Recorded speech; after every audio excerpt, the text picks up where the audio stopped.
ഞങ്ങൾക്ക് ഈ വീഡിയോ ആണ് ഏറ്റവും വലിയ എവിഡൻസ് തോന്നുന്നത്. അതായത് മനസ്സ് വെച്ച ഒരു കുടുംബം മൊത്തം CS. നമ്മുടെ ഫാമിലിയിൽ 7 ക്വാളിഫൈഡ് കമ്പനി സെക്രട്ടറീസും ഒരു സെമി ക്വാളിഫൈഡും ഉണ്ട്. ഞാൻ ചെറുതായപ്പോൾ തന്നെ CS പാസ്സായി. ലൈക്ക് ഒരു 23 ഇയേഴ്സിൽ CS കംപ്ലീറ്റ് ആയി. പക്ഷെ അവിടെ നിന്ന് മുതൽ ഇങ്ങോട്ട് വലിയൊരു യാത്രയാണ്. അതാണ് ഞാൻ ട്രിപ്പിളിലെ സ്റ്റുഡൻസിനോട് എപ്പോഴും പറയുന്നത്, നമ്മളെപ്പോഴും പ്രൊഫഷണൽ കോഴ്സിന് ഫോക്കസ് ചെയ്യുക. അതായത് ഇപ്പൊ ചെയ്തു പറഞ്ഞ പോലെ തന്നെ നമുക്ക് ഡിഗ്രി ഒക്കെ സൈഡിൽ കൂടെ ചെയ്യാവുന്നേ ഉള്ളൂ.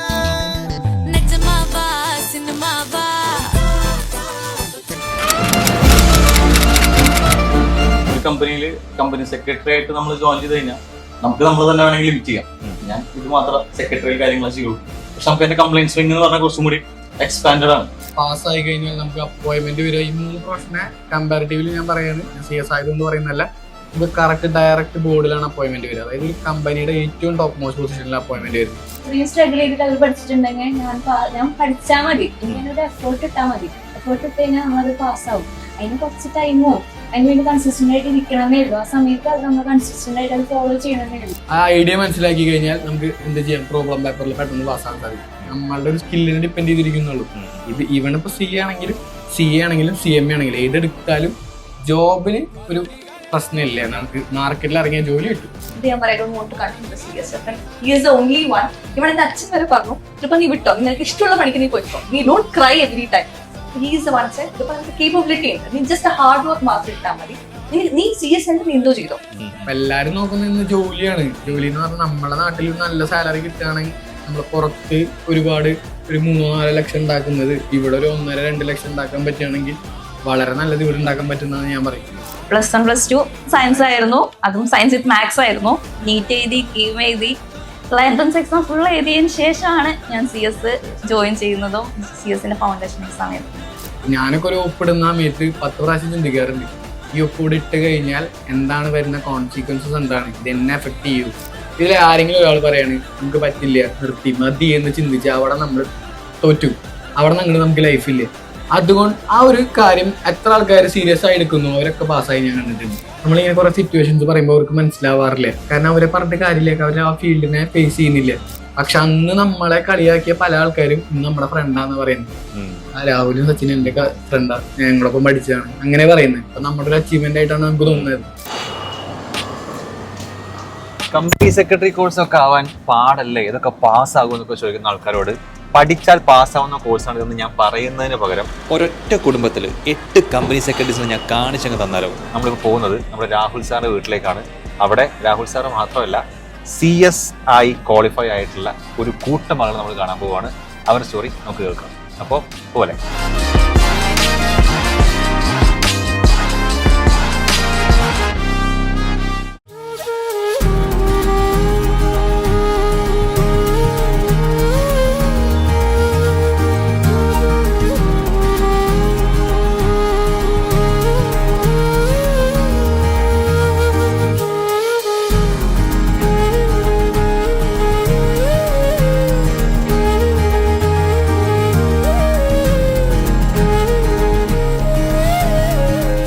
സാധാരണ ഇന്റർവ്യൂവിൽ ഗസ്റ്റിനെ പരിചയപ്പെടുത്തിക്കൊണ്ടാണ് തുടങ്ങാറുള്ളത്. പക്ഷേ ഇന്ന് എൻ്റെ മുമ്പിൽ 5 ഗസ്റ്റുകളുണ്ട് എന്ന് മാത്രമല്ല അവരുടെ ഡെസിഗ്നേഷൻ കുറച്ച് പവർഫുൾ ആയതുകൊണ്ട് അവർ തന്നെ പറഞ്ഞു കഴിഞ്ഞാൽ കുറച്ചും കൂടെ അതിൻ്റെ ഒരു ഫീൽ കിട്ടും. സോ ഞാൻ ഇൻട്രോയിൽ പറഞ്ഞ പോലെ കുറച്ച് പ്രൊഫഷണൽസിൻ്റെ ഒരു ഫാമിലിയിലാണ് ഞാൻ വന്നിട്ടുള്ളത്. അപ്പോൾ നമുക്ക് ഓരോരുത്തരെ പരിചയപ്പെടാം. രാഹുൽ സാറേ, സാറിന് വന്ന് തുടങ്ങിക്കോളൂ. സാറിൻ്റെ പേര് പറയാ, സാറിൻ്റെ ഡെസിഗ്നേഷൻ പറയാം, എന്നിട്ട് നമുക്കൊന്നൊരു റൗണ്ട് ഇങ്ങനെ പോവാം. എന്നെല്ലാവർക്കും അറിയാം എന്ന് വിചാരിക്കുന്നു. ഞാൻ ട്രിപ്പിളിൻ്റെ ഫാക്കൽറ്റിയാണ്, കമ്പനി സെക്രട്ടറി CS രാഹുൽ. ഇപ്പോൾ വർക്ക് ചെയ്യുന്നത് മൈനോറിറ്റി കോർപ്പറേഷൻ്റെ സെക്രട്ടറി ആയിട്ടാണ് വർക്ക് ചെയ്യുന്നത്, കേരള ഗവൺമെന്റിന്റെ. ശരി. ഞാൻ ഹൃതിക, കമ്പനി സെക്രട്ടറി ആണ്, എംപ്ലോയ്മെന്റിൽ വർക്ക് ചെയ്യുന്നു. Okay sir. ഞാൻ CS Sachin Sathyavrathan, practising company സെക്രട്ടറിയാണ്, തൃശ്ശൂർ പ്രാക്ടീസ് ചെയ്യുന്നു. ഓക്കെ. പേര് കൃപ, ഞാൻ CS സ്റ്റുഡൻ്റ് ആണ്, ഞാൻ സച്ചിൻ്റെ വൈഫാണ്. ഓക്കെ. ഞാൻ CMA സേതുലക്ഷ്മി, ഞാനിപ്പോൾ കോഡറ്റ് ഫാക്ടറി എന്ന് പറഞ്ഞിട്ട് മാനുഫാക്ചറിങ് കമ്പനിയാണ്, ഡിഫൻസിൻ്റെ എക്യുപ്മെൻ്റ് പാർട്സ് മാനുഫാക്ചറിങ് കമ്പനിയാണ്, അവിടെ വർക്ക് ചെയ്യുന്നത്. ഓക്കെ. അക്കൗണ്ട് കൺസൾട്ടൻ്റ് ആയിട്ട്. ശരി. റൈറ്റ്. സാറേ, ഇത് കൂടാതെ കുറച്ച് പേരും കൂടെ ഉണ്ട് നമുക്കറിയാം. അപ്പൊ എനിക്ക് അവരുടെ പേര് ഡെസിഗ്നേഷനൊപ്പം കണക്ഷനും കൂടെ എങ്ങനെയാണ് നിങ്ങൾ റിലേറ്റീവ് ആവുന്നത്? ആക്ച്വലി നമ്മുടെ ഫാമിലിയിൽ 7 ക്വാളിഫൈഡ് കമ്പനി സെക്രട്ടറീസും ഒരു സെമി ക്വാളിഫൈഡും ഉണ്ട്. ക്വാളിഫൈഡ് ഞാൻ, വൈഫ്, സച്ചിൻ, പിന്നെയുള്ളത് എൻ്റെ ചെറിയച്ഛൻ കമ്പനി സെക്രട്ടറിയാണ്, ചെറിയമ്മ കമ്പനി സെക്രട്ടറിയാണ്, ചെറിയമ്മയുടെ മകൾ കമ്പനി സെക്രട്ടറിയാണ്, മരുമകനും കമ്പനി സെക്രട്ടറിയാണ്. പോരാത്തതിന് നമ്മുടെ ഫാമിലിയിൽ ഒരു ചാർട്ടേഡ് അക്കൗണ്ടന്റ് ഉണ്ട്. ശ്രീലക്ഷ്മി CS ആണ്. പിന്നെയുള്ളത് ഒരു കോസ്റ്റ് അക്കൗണ്ടന്റ് ഉണ്ട്, സേതുലക്ഷ്മി കോസ്റ്റ് അക്കൗണ്ടന്റ് ആണ്. പിന്നെയുള്ളത് ഒരു LLB കാരനുണ്ട്, ചെറിയച്ഛൻ LLB ക്വാളിഫൈഡ് ആണ്. അത് കൂടാതെ തന്നെ നമ്മളെല്ലാവരും ഈ അതർ പ്രൊഫഷന്റെ സ്റ്റാർട്ട് ചെയ്ത് ഏകദേശം ഒരു 70% ഒക്കെ കഴിഞ്ഞിരിക്കുന്ന ആൾക്കാരാണ്. ഫ്യൂച്ചറിൽ ഞങ്ങളെല്ലാവരും വീണ്ടും CS ഒക്കെ ആവാൻ പോവാണ്.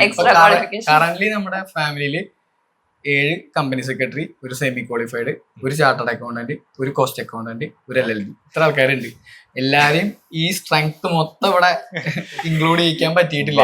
തിരക്കുള്ള ആളുകളായതുകൊണ്ട് ഇത് തന്നെ ഒപ്പിക്കാൻ പറ്റുന്നതാണ്. ഓക്കെ സാർ, പലപ്പോഴും നമ്മൾ ഈ കുട്ടികളോട് കരിയർ ഗൈഡൻസ് ക്ലാസ്സിലൊക്കെ പോയിട്ട് ഈ കോഴ്സ് പറയുമ്പോൾ ആദ്യം കേൾക്കുന്നത് ടഫ് അല്ലേ പഠിക്കാൻ, ഇതൊക്കെ പാസ്സാകാൻ പറ്റും എന്നുള്ളതാണ്. ഞങ്ങൾക്ക് ഈ വീഡിയോ ആണ് ഏറ്റവും വലിയ എവിഡൻസ് തോന്നുന്നത്. അതായത് മനസ്സ് വെച്ച ഒരു കുടുംബം മൊത്തം CS ആവാന്ന് പറയുന്നത്. അപ്പൊ ഇതിന്റെ പിന്നീട് ഒരു ഹാർഡ് വർക്കും കാര്യങ്ങളൊക്കെ ഉണ്ട്. അതിലേക്ക് നമുക്ക് വരാം. എനിക്ക് ഒരു ചോദ്യം കൂടി അവസാനം ചോദിക്കാനുള്ളത്, ഇതിന്റെ സ്റ്റാർട്ടിങ് എങ്ങനെയായിരുന്നു? ഇത് എങ്ങനെയാണ് ഇങ്ങനെ ഒരു CS പ്രൊഫഷൻ, CS മാത്രമല്ല CA ഉണ്ട്, CMA ഉണ്ട്. അപ്പം ആരാണ് ഇതിന്റെ സ്റ്റാർട്ടിങ് കുറിക്കുന്നത്? ചെറിയച്ഛനായിരുന്നു കമ്പനി സെക്രട്ടറി, ഫാമിലിയിൽ ഉണ്ടായിരുന്ന ആകെ ഉണ്ടായിരുന്ന ഒരു കമ്പനി സെക്രട്ടറി. പിന്നെ പുള്ളിക്കാരൻ ഈ CS എന്നുള്ള ഒരു പ്രൊഫഷനിൽ നിന്ന് മാത്രമാണ് ആളുടെ ഇൻകം ജനറേഷനും ആള് ഡെവലപ്പ് ചെയ്ത് അതായത് ആള് വന്നത് മുഴുവൻ ഈ CS എന്നാണ്. പേര് ശ്രീകൃഷ്ണകുമാർ. അപ്പൊ അപ്പോഴാണ് നമുക്ക് മനസ്സിലായത് ഇതൊരു നല്ലൊരു പ്രൊഫഷനാണ്. നമുക്ക് പാസ്സായി കഴിഞ്ഞു കഴിഞ്ഞാൽ അത് നമുക്ക് ജോലിക്ക് വേണ്ടി എവിടെയും പോകേണ്ട ആവശ്യമില്ല. നെക്സ്റ്റ് ഡേ തന്നെ വേണമെങ്കിൽ ജോലി കിട്ടും. പിന്നെ എല്ലാവരും ഒരു എക്സ്ട്രാ ഓർഡിനറി ഉള്ള ആൾക്കാരൊന്നും അല്ലായിരുന്നു. നമ്മളൊക്കെ എല്ലാവരും ഒരു എബോ ഏവറേജ് ഉണ്ടായിരുന്ന ആൾക്കാരാണ്. അപ്പൊ അങ്ങനത്തെ ആൾക്കാർക്ക് കംപ്ലീറ്റ് ചെയ്യാൻ പറ്റുന്നത് കൂടി ഒരു പ്രൊഫഷനാണ്. പിന്നെ നമ്മളെന്താ ഒരു സിസ്റ്റമാറ്റിക് ആയിട്ടുള്ള സ്റ്റഡി നടത്തുകയാണെങ്കിൽ എത്രയും പെട്ടെന്ന് കംപ്ലീറ്റ് ചെയ്യാൻ പറ്റുന്ന ഒരു എക്സാമ്പിൾ ആണ്. ഇപ്പോൾ സച്ചു ആണെങ്കിലും എൻ്റെ വൈഫൊക്കെ ആണെങ്കിലും പെട്ടെന്ന് അധികം അറ്റംപ്റ്റ് എടുക്കാതെ തന്നെ ക്വാളിഫൈ ആയ ആൾക്കാരാണ്. അപ്പോൾ ആർക്കും കംപ്ലീറ്റ് ചെയ്യാൻ പറ്റുന്ന, നല്ല ജോബ് സെക്യൂരിറ്റി തരുന്ന, അതുപോലെ തന്നെ നല്ല മാർക്കറ്റിൽ നല്ലൊരു ജോബ് പ്രൊഫൈൽ ക്രിയേറ്റ് ചെയ്യാൻ പറ്റുന്ന, പിന്നെ അതുപോലെ തന്നെ നമുക്ക് എന്ത് പറയാൻ പറ്റും, നല്ലൊരു ഇൻകം ജനറേറ്റ് ചെയ്യാൻ പറ്റുന്ന, അതായത് ജോലിക്ക് വേണ്ടി നമ്മൾ ആരുടെ അടുത്ത് റിക്വസ്റ്റ് ചെയ്യുക, ആരുടെയും പോയി കാണേണ്ട അവസ്ഥ അങ്ങനെയൊന്നും ഉണ്ടാവാൻ വഴിയില്ല. കാരണം നിങ്ങൾ തന്നെ നോക്കിയാൽ മനസ്സിലാവും, കേരളത്തില് കമ്പനി സെക്രട്ടറീസ് വളരെ കുറവാണ്. ഒരു 2000 അടുത്തൊക്കെ ഉണ്ടാവുള്ളൂ സച്ചു. അതില് 10-12 പേര് ഇവിടെയാണ്. പക്ഷെ എല്ലാവർക്കും നല്ല ജോലിയുണ്ട്. ഇതിപ്പോ പുള്ളിക്കാരനെ അറിയണമെങ്കിൽ പുള്ളിക്കാരൻ മണപ്പുറത്തിന്റെ കമ്പനി സെക്രട്ടറി ആയിട്ട് വർക്ക് ചെയ്യുന്നുണ്ട്. ഞാൻ അതിലേക്ക് വരാൻ പോകുമായിരുന്നു ജേണിയായിട്ട്. അപ്പം ശരീരത്തിൽ സ്റ്റാർട്ട് ചെയ്യുന്നു. അപ്പൊ ഇതിന്റെ ഒരു വാല്യൂവും പവറും നമുക്ക് ഈ കോഴ്സിനെ അങ്ങനെ അറിയുന്നുണ്ടായിരുന്നില്ല. ആർക്കും ഇങ്ങനെ മാർക്കറ്റിൽ അറിയാത്തൊരു കോഴ്സ്. എന്നാൽ പാർലമെന്റ് ആക്ടിന്റെ അണ്ടറിൽ വരുന്ന 3 പ്രൊഫഷണൽ ബോഡിയിലത്തെ ഒരു പ്രൊഫഷണൽ ബോഡി, അതുപോലെ തന്നെ പാസ്സായി കഴിഞ്ഞാൽ നമുക്ക് അപ്പോയിന്റ്മെന്റ് വരിക. ഈ 3 പ്രൊഫഷനെ കമ്പാരിറ്റീവ്ലി ഞാൻ പറയാണ്, ഞാൻ CS ആയതുകൊണ്ട് പറയുന്നതല്ല, നമുക്ക് കറക്റ്റ് ഡയറക്റ്റ് ബോർഡിലാണ് അപ്പോയിന്റ്മെന്റ് വരിക. അതായത് ഒരു കമ്പനിയുടെ ഏറ്റവും ടോപ്പ് മോസ്റ്റ് പൊസിഷനിലാണ് അപ്പോയിന്റ്മെന്റ് വരുന്നത്. നമ്മൾക്ക് അത്രയും നല്ല ഡിസിഷൻ മേക്കിംഗ് പവർ ഉണ്ടായിരിക്കും. നമ്മൾ ആ ഓർഗനൈസേഷനെ ഗൈഡ് ചെയ്യേണ്ടത് നമ്മളായിരിക്കും. അത്രയും പവർഫുൾ ആയ ഒരു കോഴ്സാണ്. നമ്മൾ അതൊക്കെയാണ് നമ്മൾ ഇതിലേക്ക് വരാനായിട്ട് മെയിൻ ആയിട്ടുള്ള കാരണം. ചെറിയച്ഛന്റെ വൈഫും ചെറിയച്ഛന്റെ വൈഫ് എന്ന് പറഞ്ഞ പുള്ളിക്കാരി നമ്മുടെ ഏജിൽ തന്നെയാണ് ക്വാളിഫൈഡ് ആയത്. ചെറിയച്ഛനാണ് മെയിൻ ആയിട്ട് കൊണ്ടുവന്നിട്ടുണ്ടായിരുന്നത് ഈ പ്രൊഫഷൻ. അതിനുശേഷം ആരാണ് ആദ്യം ഈ കോഴ്സ് എടുക്കുന്നുണ്ടാവുക ഫാമിലി? പിന്നെ എല്ലാരും ഒരുമിച്ച് എടുത്താ. ഞങ്ങൾ എല്ലാരും ഏകദേശം എല്ലാരും തമ്മിൽ എന്ന് പറഞ്ഞാൽ ഒരു 6 മാസത്തിന്റെയോ ഒരു കൊല്ലത്തിന്റെ ഒക്കെ ഡിഫറൻസിൽ ക്വാളിഫൈഡ് ആയി വന്ന ആൾക്കാർ തന്നെയാണ്. ശരി, അതായത് ഫാമിലി, നിങ്ങളുടെ ഫാമിലി എനിക്ക് മനസ്സിലായി. ഈ ഫാമിലിയിലേക്ക് വരുന്ന ആൾക്കാരുണ്ടല്ലോ കല്യാണം കഴിച്ചിട്ട്, ഇവരും അതായത് ഓൾറെഡി നമ്മള് പ്രൊഫഷണലാണ്. നിങ്ങൾ എങ്ങനെയാ ഞങ്ങള് ഇതില് വന്നിട്ടാണ് പിന്നെ പരിചയപ്പെട്ടത്. ഞങ്ങള് സ്റ്റുഡന്റ് ആയ സമയത്ത് പരിചയപ്പെട്ടാണ്. പിന്നെ അല്ല അതങ്ങനെയല്ല, ഞാൻ ഉദ്ദേശം എന്താ വെച്ചാൽ ഞങ്ങള് പരിചയപ്പെട്ടിട്ട് പിന്നെ ഫ്രണ്ട്സ് ആയിരുന്നു കുറെ നാള്. പിന്നെ ഇപ്പൊ നമുക്ക് അപ്പൊ നിങ്ങള് ഈ കോഴ്സ് പഠിക്കുമ്പോൾ ഉള്ള പരിചയം? അല്ല, ഞാൻ വർക്കിംഗ് ആയിരുന്നു. അതിനിടയിൽ പുള്ളിക്കാരിനെ കണ്ട് അങ്ങനെ പരിചയപ്പെട്ട് പിന്നെ അത് മനസ്സിലായി. അതായത് ഞാൻ വേറൊരു കാര്യം കുട്ടിയോട് പറയാനുള്ളത്, ഈ ഡോക്ടർ ആവുന്ന ആൾക്കാര്, ഡോക്ടർമാർ തന്നെ അലയൻസ് ഒക്കെ അന്വേഷിക്കാറുണ്ട്. വേറൊരു പ്രൊഫഷൻ അങ്ങനെ പൊതുവെ കേൾക്കാറില്ല. അപ്പോ അതില്ലാത്തതല്ല, കേൾക്കാത്തത് കൊണ്ടാണ്. നമ്മുടെ ഇൻസ്റ്റിറ്റ്യൂട്ടിൽ ചാർട്ടേഡ് അക്കൗണ്ടൻസ് ഇതുപോലെ തന്നെ കപ്പിൾസ് ഉണ്ട്. ആഷിഫ് സാർ, അരവിന്ദ് സാർ, ഒരു കല്യാണം കഴിച്ചിട്ടുള്ളതും CA കാര്യമാണ്. അപ്പം അങ്ങനെ ശരി. ഇനി താങ്കളുടെ ഒരു പ്രൊഫഷണൽ ജേർണിയും കൂടി ഒന്ന് പറയും. സാറിന്റെ ഏറെക്കുറെ നമുക്കറിയാം, മുൻപും പറഞ്ഞിട്ടുള്ളത് കൊണ്ട് ഒന്ന് സ്റ്റാർട്ട് ചെയ്യുന്നത്. ഞാൻ 2015 പാസ് ഔട്ട് ആവുന്നത്. ഞാൻ തൃശ്ശൂർ തന്നെയാണ് പഠിച്ചിട്ടുള്ളത്. ക്ലാസ് കാര്യങ്ങളെല്ലാം തൃശ്ശൂർ തന്നെയായിരുന്നു.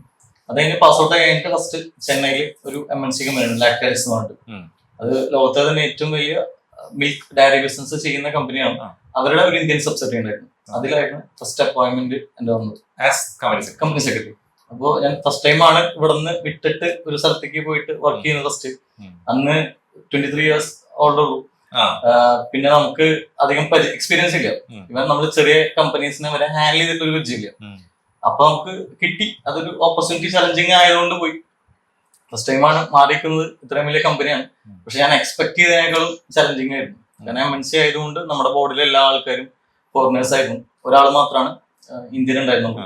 ആള് തന്നെ ഇന്ത്യയിലെ വലിയൊരു കമ്പനിയുടെ മുമ്പ് MD ആയിരുന്നുള്ള ഒരു വലിയ മാനേജിംഗ് ഡയറക്ടർ ആയിരുന്നു. അപ്പൊ അത് ആദ്യമൊക്കെ കുറച്ച് ചലഞ്ചിങ് ആയിരുന്നു, സ്ട്രഗ്ലിംഗ് ആയിരുന്നു. പക്ഷെ പിന്നെ നമ്മളത് ഓക്കെ ആക്കി എടുത്തു, നന്നായിട്ട് ചെയ്തു. പിന്നെ വർക്ക് അവരുടെ ലീഗൽ ടീമിലും കൂടി വർക്ക് ചെയ്തു. Company secretary come legal assistant എന്നുള്ള രീതിയിൽ. അപ്പോൾ ആ ഒരു ടൈമിൽ നമുക്ക് എക്സ്പീരിയൻസ് മുഖ്യമാണ്. അപ്പോൾ 2.5 കൊല്ലം ഞാൻ വർക്ക് ചെയ്തിട്ടുണ്ടായിരുന്നു. അത് കഴിഞ്ഞിട്ട് ഞാൻ പിന്നെ ഇവിടെ ബോബി ചമ്മ ഗ്രൂപ്പിൽ ജോയിൻ ചെയ്തു. അവിടെ 3 years ഉണ്ടായിരുന്നു. പിന്നെ മണപ്പുറം ഗ്രൂപ്പിന്റെ മണപ്പുറം ഫൗണ്ടേഷൻ എന്ന് പറയുന്ന ഒരു CSR ബോഡി ഉണ്ട്. അത് മണപ്പുറം ഫൈനാൻസിന്റെ വിങ് തന്നെയാണ്, CSR വിങ് ആണ്. അതിലത്തെ company secretary, compliance officer, business analyst ആയിരുന്നു. 3 റോളും ഹാൻഡിൽ ചെയ്യുന്നുണ്ടായിരുന്നു. പിന്നെ ഒരു 9 കൊല്ലം കഴിഞ്ഞപ്പോൾ ഞാൻ റിസൈൻ ചെയ്തിട്ട് പ്രാക്ടീസിങ് സ്റ്റാർട്ട് ചെയ്തു. ഇപ്പൊ 3 കൊല്ലമായിട്ട് ഞാൻ തൃശ്ശൂർ പ്രാക്ടീസ് ചെയ്യാണ്. Okay, right. അടുത്ത വെബിനാർ എടുക്കുമ്പോഴേ CS ആയി കഴിഞ്ഞാൽ എന്തൊക്കെ ജോലി കിട്ടുന്നത് ഈ ക്ലിപ്പ് ഓപ്പർച്യൂണിറ്റീസ് ഉണ്ട്, ഒരുപാട്. എന്ത് വേണമെങ്കിൽ സെലക്ട് ചെയ്യാം. ഇവൻ ഒരു കമ്പനി സെക്രട്ടറി ആയിട്ട് നമ്മൾ ജോയിൻ ചെയ്ത് കഴിഞ്ഞാൽ നമുക്ക് നമ്മൾ തന്നെ വേണമെങ്കിൽ ലിമിറ്റ് ചെയ്യാം. ഞാൻ ഇത് മാത്രം സെക്രട്ടറി കാര്യങ്ങൾ ചെയ്യുള്ളൂ. പക്ഷെ നമുക്ക് അതിന്റെ കംപ്ലൈൻസ് വിങ് എന്ന് പറഞ്ഞാൽ കുറച്ചും കൂടി എക്സ്പാൻഡഡ് ആണ്. അതിൽ എല്ലാ ലോസും വേണമെങ്കിൽ നമുക്ക് നോക്കാം. അതിന്റെ അടിയിലത്തെ ലേബർ കംപ്ലൈൻസ് ആണെങ്കിലും ഫെമ, ബാക്കി എല്ലാ കംപ്ലൈൻസുകളും നോക്കാം. പിന്നെ ആ കമ്പനിക്ക് മാത്രമായിട്ട് അപ്ലിക്കബിൾ ആയിട്ടുള്ള ലോകൾ ഉണ്ടായിരിക്കും. മിൽക്ക് കമ്പനി ആണെങ്കിൽ അതും FSSI പോലത്തെ ലീഗൽ മെട്രോളജി പോലത്തെ ആക്ടുകൾ കാര്യങ്ങളൊക്കെ ഉണ്ടായിരിക്കും. ഇപ്പൊ ഒരു NBFC ആണെങ്കിൽ RBIയുടെ കാര്യങ്ങൾ ഉണ്ടായിരിക്കും. ഒരു ബാങ്കിങ് കമ്പനി ആണെങ്കിൽ ബാങ്കിങ് റെഗുലേഷൻ ഉണ്ടായിരിക്കും. അപ്പൊ നമുക്ക് താല്പര്യം ഉണ്ടെങ്കിൽ നമുക്ക് അതിൽ ഇൻവോൾവ് ആവാം. ഇല്ലെങ്കിൽ നമുക്ക് വേണമെങ്കിൽ മാറിക്കുകയും ചെയ്യാം. ഞാൻ എന്റെ കാര്യങ്ങളാണ് ഫോക്കസ് ചെയ്യും. കുറച്ചുകൂടി ഫോക്കസ് കിട്ടും. പക്ഷെ നമുക്ക് ഒരു പ്രൈം ഏജിലൊക്കെ ആണെങ്കിൽ നമുക്ക് എക്സ്പീരിയൻസ് വാല്യൂ ഉണ്ടല്ലോ. അപ്പൊ നമുക്ക് അത് കുറച്ചും കൂടി എക്സ്പ്ലോർ ചെയ്യാൻ പറ്റുന്ന സമയമാണ്. അങ്ങനെയാണ്. ഈ കൂട്ടത്തിൽ CMA താങ്കളാണ്. അതെന്താ അങ്ങനെ CMA പോയി CS ആകുമ്പോ CMA എന്ന് വെച്ച് കഴിഞ്ഞാൽ മെയിനായിട്ട് CMA കോഴ്സില് അധികം ആർട്ടിക്കിൾഷിപ്പ് ഇല്ല. ഒരു 15 മാസത്തെ ആർട്ടിക്കിൾഷിപ്പ് ചെയ്താൽ മതി. അപ്പൊ എനിക്ക് വേഗം ഒന്ന് ഫിനാൻഷ്യലി സെറ്റ് ആവണം എന്നുള്ള ഒരു ആഗ്രഹം ഉള്ളത് കൊണ്ട് പിന്നെ CMA എടുത്തതാണ്. പിന്നെ ചേട്ടന്മാരൊക്കെ ഒരുവിധം പഠിച്ചു കഴിഞ്ഞാൽ നമുക്ക് ജോലി കിട്ടുന്നുള്ള ഒരു ഉറപ്പുണ്ട്. ഒന്ന് ഹാർഡ് വർക്ക് ചെയ്യണമെന്നേ ഉള്ളൂ. അതിന് മാക്സിമം നമ്മൾ പഠിക്കുക, അതിനുള്ള ടൈമിൽ മാറ്റി വെച്ചാൽ മാത്രം മതി. ഞാൻ എന്റെ ഡിഗ്രിയുടെ ടൈമിലാണ് ഞാൻ CMA ചെയ്തത്. CMA എന്ന് പറഞ്ഞാൽ മോർണിംഗ് ക്ലാസ്സിനെ ഞാൻ അറ്റൻഡ് ചെയ്തത് റെഗുലർ ആയിട്ട്. ഞാൻ ഗവൺമെന്റ് കോളേജിൽ പഠിച്ചിട്ടുണ്ടായിരുന്നു. അത് എനിക്ക് കോളേജ് ലൈഫ് എൻജോയ് ചെയ്യണമെന്നുണ്ടായിരുന്നു. പിന്നെ ഞാൻ CMA ട്രൈ ചെയ്ത് നോക്കി. അപ്പൊ ഞാൻ ഫസ്റ്റ് ഫൗണ്ടേഷനും ഇൻട്രോ ഒക്കെ ഫസ്റ്റ് അറ്റംപ്റ്റ് കിട്ടി. ഫൈനൽ മാത്രം ഒരു 2-3 അറ്റംപ്റ്റ് കഴിഞ്ഞിട്ടാണ് കിട്ടിയത്. അപ്പോ ഞാൻ കോളേജ് ലൈഫ് നല്ല രീതിയിൽ എൻജോയ് ചെയ്തിട്ടുണ്ട്. പക്ഷെ ഈ CMAക്ക് മെയിൻ ഇമ്പോർട്ടൻസ് കൊടുത്തു. അപ്പോൾ CMA പഠിച്ചു കഴിഞ്ഞാൽ നമ്മളെ ഡിഗ്രി ഒക്കെ സിമ്പിൾ ആയിട്ട് പാസ് ചെയ്യും. നമ്മൾ അതിനുള്ള എഫേർട്ട് കൊടുത്താൽ മതി. ഇതിന് മെയിൻ ഇമ്പോർട്ടൻസ് കൊടുത്തിട്ട് അങ്ങനെ പഠിച്ചു. ഞാൻ ട്രിപ്പിളിലെ സ്റ്റുഡൻസിനോട് എപ്പോഴും പറയുന്നത് നമ്മളെപ്പോഴും പ്രൊഫഷണൽ കോഴ്സിന് ഫോക്കസ് ചെയ്യുക. അതായത് ഇപ്പൊ ചെയ്തു പറഞ്ഞ പോലെ തന്നെ നമുക്ക് ഡിഗ്രി ഒക്കെ സൈഡിൽ കൂടെ ചെയ്യാവുന്നേ ഉള്ളൂ. അല്ലെങ്കിൽ CMA എടുക്കുന്ന പോലെ തന്നെ നമ്മള് പഠിക്കുന്നതിന്റെ ഒപ്പം തന്നെ മോർണിംഗ് ബാച്ചോ അല്ലെങ്കിൽ ചെയ്യാൻ പറ്റുന്ന ഒരു കോഴ്സാണ്.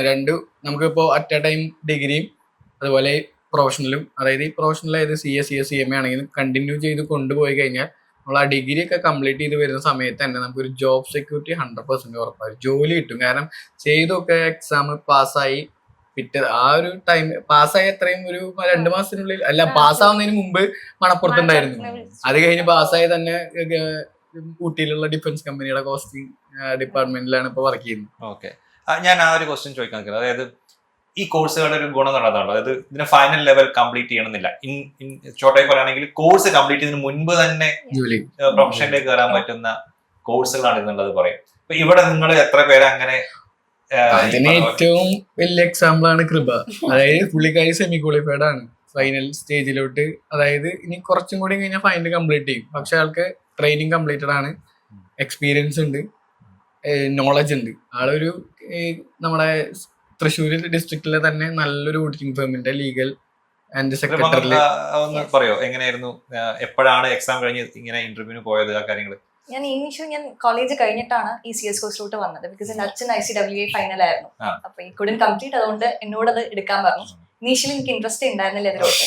അപ്പൊ ഞാൻ അത് ജസ്റ്റ് അറ്റംപ്റ്റ് ചെയ്യുന്നു, പഠിക്കണമൊന്നുമില്ല, ജസ്റ്റ് ഐ വാസ് ലൈക്ക് ലേം ആയിട്ട് പോയിട്ട് വരായിരുന്നു.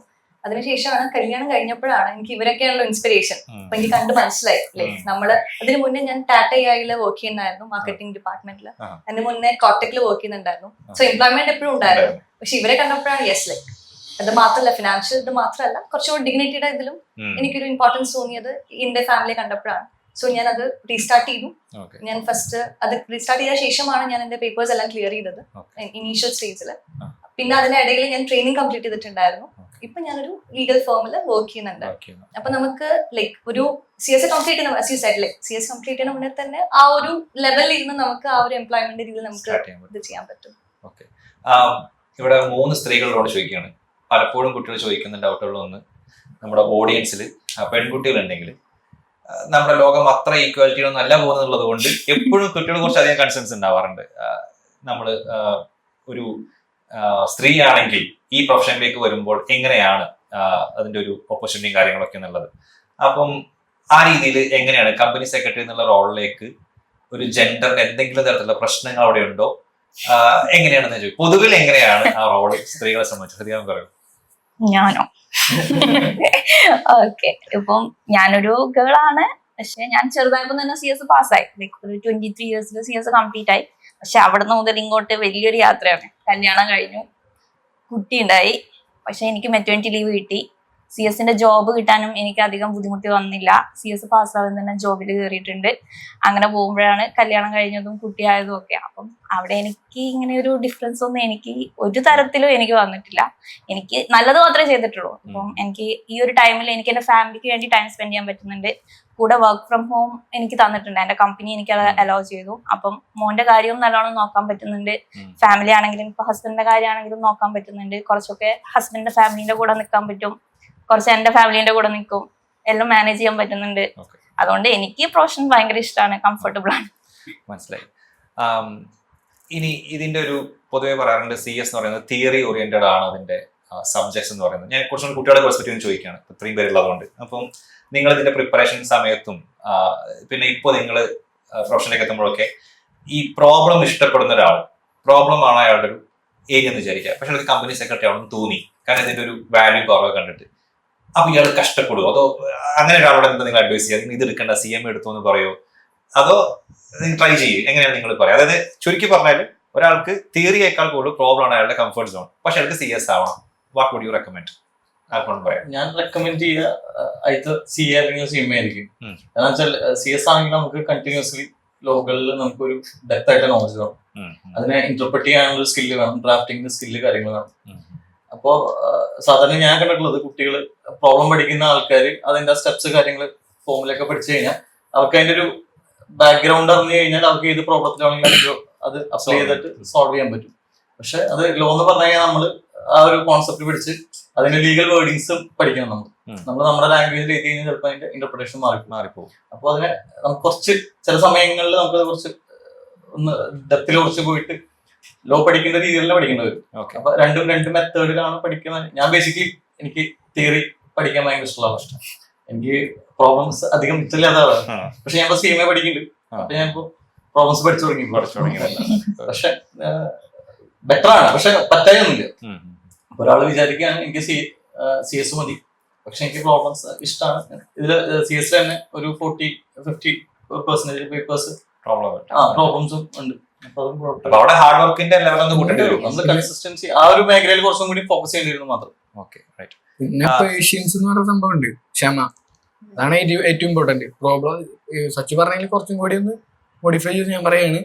പറഞ്ഞ 100% ഞാൻ അവനോട് യോജിക്കുന്ന ഒരു ടോപ്പിക്കിനോട് ഞാൻ യോജിക്കുന്നു, ആൻസറിനോട് യോജിക്കുന്നതാണ്. പക്ഷെ നമ്മൾക്ക് ഒരു മനുഷ്യന് സ്കില്ലുണ്ടല്ലോ, അതായത് എനിക്കുള്ള സ്കില്ലായിരിക്കില്ല ഇദ്ദേഹത്തിന് ഉണ്ടാവുക, ഇദ്ദേഹത്തിന് ഉണ്ടാവുന്ന സ്കില്ലായിരിക്കില്ല അദ്ദേഹത്തിന് ഉണ്ടാവുക. രണ്ട് ടൈപ്പാണെന്നുള്ളൂ. ഒന്ന് ഒരു സ്ട്രക്ചർ ചെയ്തേക്കുന്നത് കൂടുതൽ പേപ്പറും പ്രോബ്ലം ബേസ്ഡ് പേപ്പറൈസ് ആയിട്ട് സ്ട്രക്ചർ ചെയ്തിട്ടുണ്ടാവുക. അതായത് നമ്മുടെ CA ആണെങ്കിലും CMA ആണെങ്കിലും CS ആണെങ്കിൽ തിയററ്റിക്കലി ആണ് ഫുള്ള്. അപ്പൊ നമുക്ക് ഒരു തിയറി താല്പര്യമുള്ള ആൾക്കാർ നിങ്ങൾക്ക് മനസ്സിലാവും, ഒരുപാട് ബുക്ക് വായിക്കുന്ന ആൾക്കാർ, അതായത് സ്റ്റോറി അല്ലെങ്കിൽ നോവൽ വായിക്കുന്ന ആൾക്കാർ, അല്ലെ കഥ പോലെ വായിച്ച് പഠിക്കാൻ താല്പര്യമുള്ളവർക്ക് അത് ഭയങ്കര ഇഷ്ടപ്പെട്ടിരിക്കും. ഒരു സബ്ജക്റ്റിനെ ഒരു സ്റ്റോറി പോലെയോ കഥ പോലെയോ അല്ലെങ്കിൽ മൊത്തത്തിൽ അതിന്റെ റൂൾസും റെഗുലേഷൻ നോട്ടിഫിക്കേഷനും ഒക്കെ പഠിക്കാൻ ഭയങ്കര താല്പര്യമായിരിക്കും. അത് തിയററ്റിക്കൽ സ്കിൽ എന്ന് പറയും. അതായത് മാത്തമാറ്റിക്കൽ സ്കില്ലുള്ള ആൾക്കാർക്ക് ചിലപ്പോൾ വായിച്ച് പഠിക്കാൻ താല്പര്യം ഉണ്ടായിരിക്കില്ല. അവർ ചിലപ്പോൾ എഴുതിയിട്ടോ അത് നമുക്ക് മാത്തമാറ്റിക്കലി അപ്ലൈ ചെയ്യുന്നു. ഇപ്പൊ CA കിട്ടുന്ന ആൻസർ നമുക്ക് ആൻസർ കറക്റ്റ് ആയാൽ മതി. അതിന് ഏത് ഫോർമുല വേണമെങ്കിലും യൂസ് ചെയ്യാം, ഏത് ടെക്നിക്ക് വേണമെങ്കിൽ നിങ്ങൾക്ക് യൂസ് ചെയ്യാം. ഫൈനൽ ആൻസർ കറക്റ്റ് ചെയ്യാൻ ഇപ്പൊ നമ്മളിപ്പോ ഫോർ എക്സാമ്പിൾ പറയുകയാണെങ്കിൽ 1+1 എന്ന് പറഞ്ഞാൽ 2 ആണ്, 3 - 1 2 ആണ്. 2 ആൻസറിലേക്ക് എത്താൻ നമുക്ക് ഇത് ഓപ്റ്റ് ചെയ്യാം. ഇപ്പൊ എന്റെ ഒരു കേസ് പറയുകയാണെങ്കിൽ ഞാൻ ഇവൻ നന്നായി തിയറി വായിക്കുന്ന ഒരാളാണ്. എനിക്ക് നന്നായി അറിയാം തിയറി വായിച്ച് പഠിക്കാൻ ഭയങ്കര ഇഷ്ടമാണ്. പക്ഷെ എനിക്കത് ഇഷ്ടമല്ല. ഞാൻ പ്രോബ്ലത്തിനോട് ഇഷ്ടപ്പെടുന്ന ഒരാളാണ്. ഞാൻ പ്രോബ്ലം എഴുതി പഠിക്കാറ് ചെയ്യാറ്. അതുകൊണ്ട് തന്നെ CS പ്രോബ്ലം പേപ്പേഴ്സിലൊക്കെ എനിക്ക് എക്സംഷൻ ഉണ്ടായിരുന്നു. FM എക്സംഷൻ ഉണ്ടായിരുന്നു, കോസ്റ്റിംഗ്, ഫിനാൻഷ്യൽ അക്കൗണ്ട്സിന്റെ പേപ്പർ, ടാക്സിന്റെ പേപ്പർ എക്സംഷൻ ഉണ്ടായിരുന്നു. അങ്ങനെ പ്രോബ്ലം പേപ്പറുകളോട് എനിക്ക് എക്സംഷൻ ആയിരുന്നു. തിയറി പേപ്പർ എനിക്ക് മാർക്ക് കുറവായിരുന്നു. ഞാൻ പാസ് ആവണമെങ്കിൽ 52, 53, 55, 60 ഇതുവരെ എനിക്ക് കിട്ടിയിട്ടില്ല. കാരണം എനിക്ക് വായിക്കാൻ മടിയാണ്.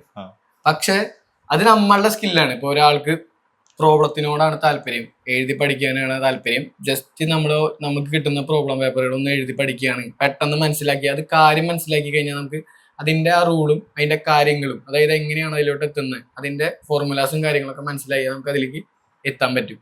പക്ഷെ തിയറി ആണെങ്കിൽ അങ്ങനെയല്ല. സച്ചു പറഞ്ഞ പോലെ കുറച്ച് ഡ്രാഫ്റ്റിംഗ് സ്കില്ല് വേണം, കേസ് സ്റ്റഡീസ് എക്സ്പ്ലെയിൻ ചെയ്യാനുള്ള സ്കില്ല് വേണം, നന്നായിരുന്നു വായിക്കണം. അപ്പൊ നമ്മളുടെ സ്കില്ല് ഏതാണെന്ന് നോക്കിയിട്ട് ഓപ്റ്റ് ചെയ്യുന്നതായിരിക്കും കൂടുതൽ ബെറ്റർ. ഇപ്പോ തിയറി വായിക്കാൻ താല്പര്യമുള്ള ഒരാൾ, ഭയങ്കരമായി തിയറി ഇഷ്ടപ്പെടുന്ന ഒരാൾക്ക് CA എടുത്തു കഴിഞ്ഞാൽ ചിലപ്പോൾ പെട്ടെന്ന് പാസ്സാവുന്നില്ല. അതുപോലെ പ്രോബ്ലം നന്നായി ഇഷ്ടപ്പെടുന്ന ഒരാൾ പെട്ടെന്ന്, ചിലവരൊക്കെ മനസ്സിൽ ഫോർമുലാസ് ഒക്കെ കാൽക്കുലേറ്റ് ചെയ്യുന്ന ആൾക്കാരുണ്ട്, മൈൻഡിൽ എല്ലാ പ്രോബ്ലംസും അല്ല ആൻസർ പെട്ടെന്ന് ചെയ്യും. ആ ഐഡിയ മനസ്സിലാക്കി കഴിഞ്ഞാൽ നമുക്ക് എന്ത് ചെയ്യാം, പ്രോബ്ലം പേപ്പറിൽ പെട്ടെന്ന് പാസ്സാകാൻ സാധിക്കും. നമ്മളുടെ ഒരു സ്കില്ലിനെ ഡിപ്പെൻഡ് ചെയ്തിരിക്കുന്നുള്ളൂ. ഇത് ഇവണിപ്പോ CA ആണെങ്കിലും CMA ആണെങ്കിലും ഏതെടുത്താലും ജോബിന് ഒരു പ്രശ്നമില്ല. നമുക്ക് മാർക്കറ്റിൽ ഇറങ്ങിയ ജോലി കിട്ടും. അതാണ് അൾട്ടിമേറ്റ്ലി പറയേണ്ട കാര്യം. ഈ പ്രൊഫഷന്റെ ഒരു വാല്യൂവും പവറും ഒക്കെ എത്രമാത്രം ഉണ്ട് എന്നുള്ളത് കുറച്ച് എക്സാമ്പിൾസ് വെച്ച്, നിങ്ങൾ ഇത്രയും ആൾക്കാരുള്ളത് കൊണ്ട് ഇവിടെ കുറച്ചൊരു ഇല്ല, അവരുടെ എക്സാമ്പിൾ വേണമെങ്കിൽ പറയാം. അതൊന്ന് പറഞ്ഞാൽ നന്നാവും. ഇപ്പൊ ഇവിടെ 4 CS ഫ്രട്ടേണിറ്റി ആയിട്ടുള്ള ആൾക്കാരും ഒരു CMA ഉണ്ട്. ഇതിലേതാ നല്ലത്? CMA വേഴ്സസ് CS എന്ന് പറഞ്ഞാൽ ഏതായിരിക്കും? CMA ആദ്യം പറയും.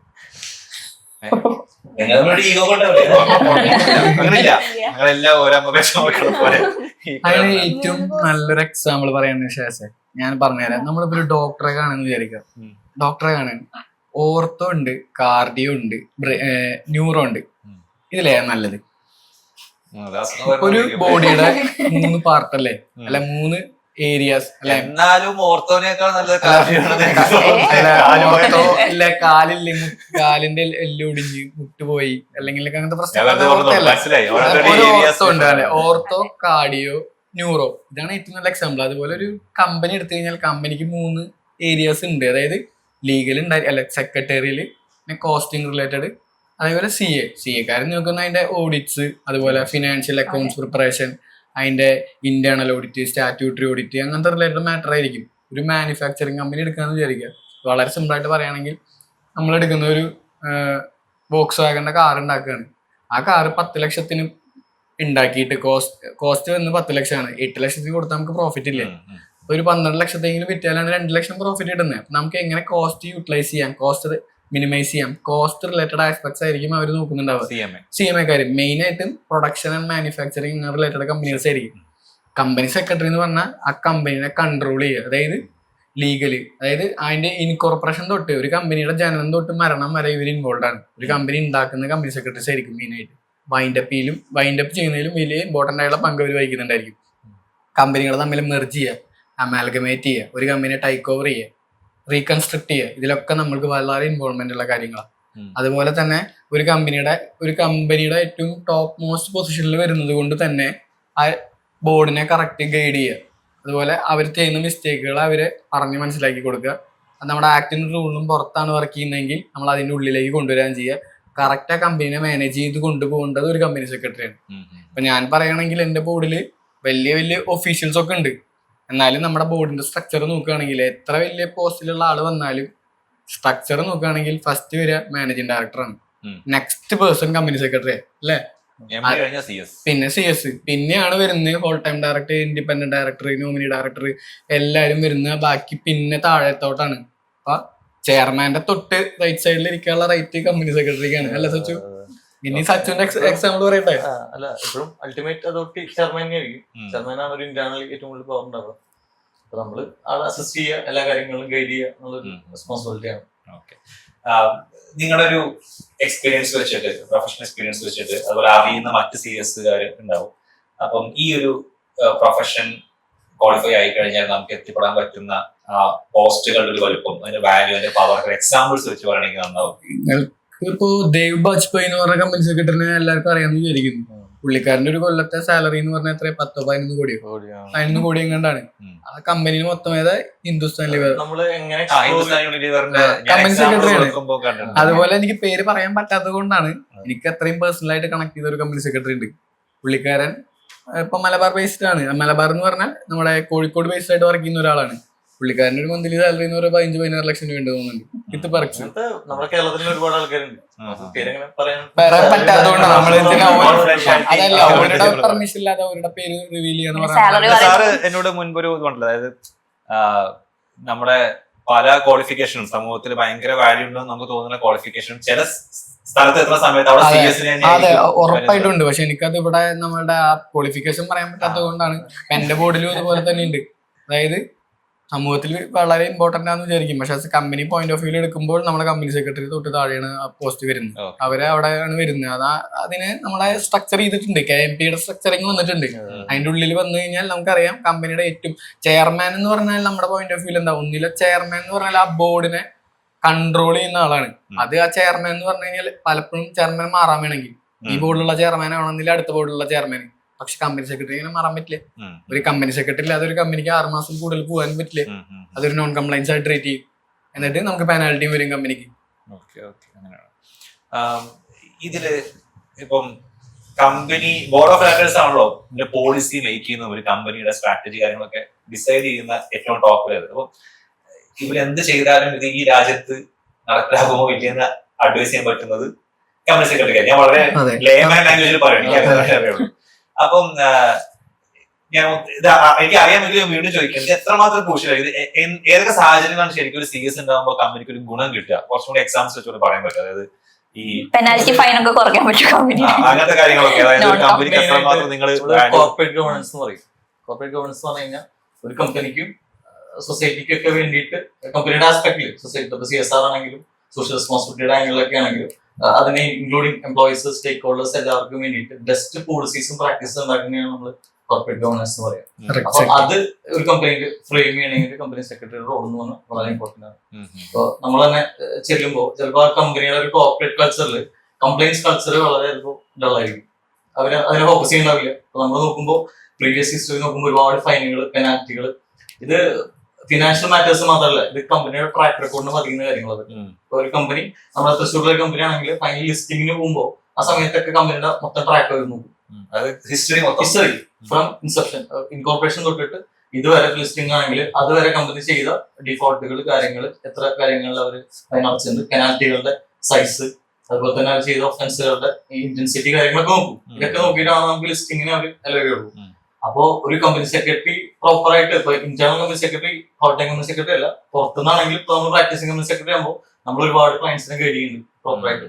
അപ്പൊ അങ്ങനെ ഇല്ലെങ്കിൽ എന്താ പ്രശ്നം വെച്ചാൽ കാര്യങ്ങൾ അപ്പം നടന്നുകൊണ്ടായിരിക്കും. ചിലപ്പോൾ പെനാൽറ്റികളും കാര്യങ്ങളും അടച്ചിട്ട് സോൾവ് ചെയ്യുന്നുണ്ടോ, പക്ഷെ ഒരു പോയിന്റിൽ എത്തുമ്പോൾ ആ കമ്പനിയുടെ മൊത്തം ട്രാക്കിനെ, കംപ്ലൈൻസ് ട്രാക്കിനെ അത് ബാധിച്ചിട്ടുണ്ടായിരിക്കും.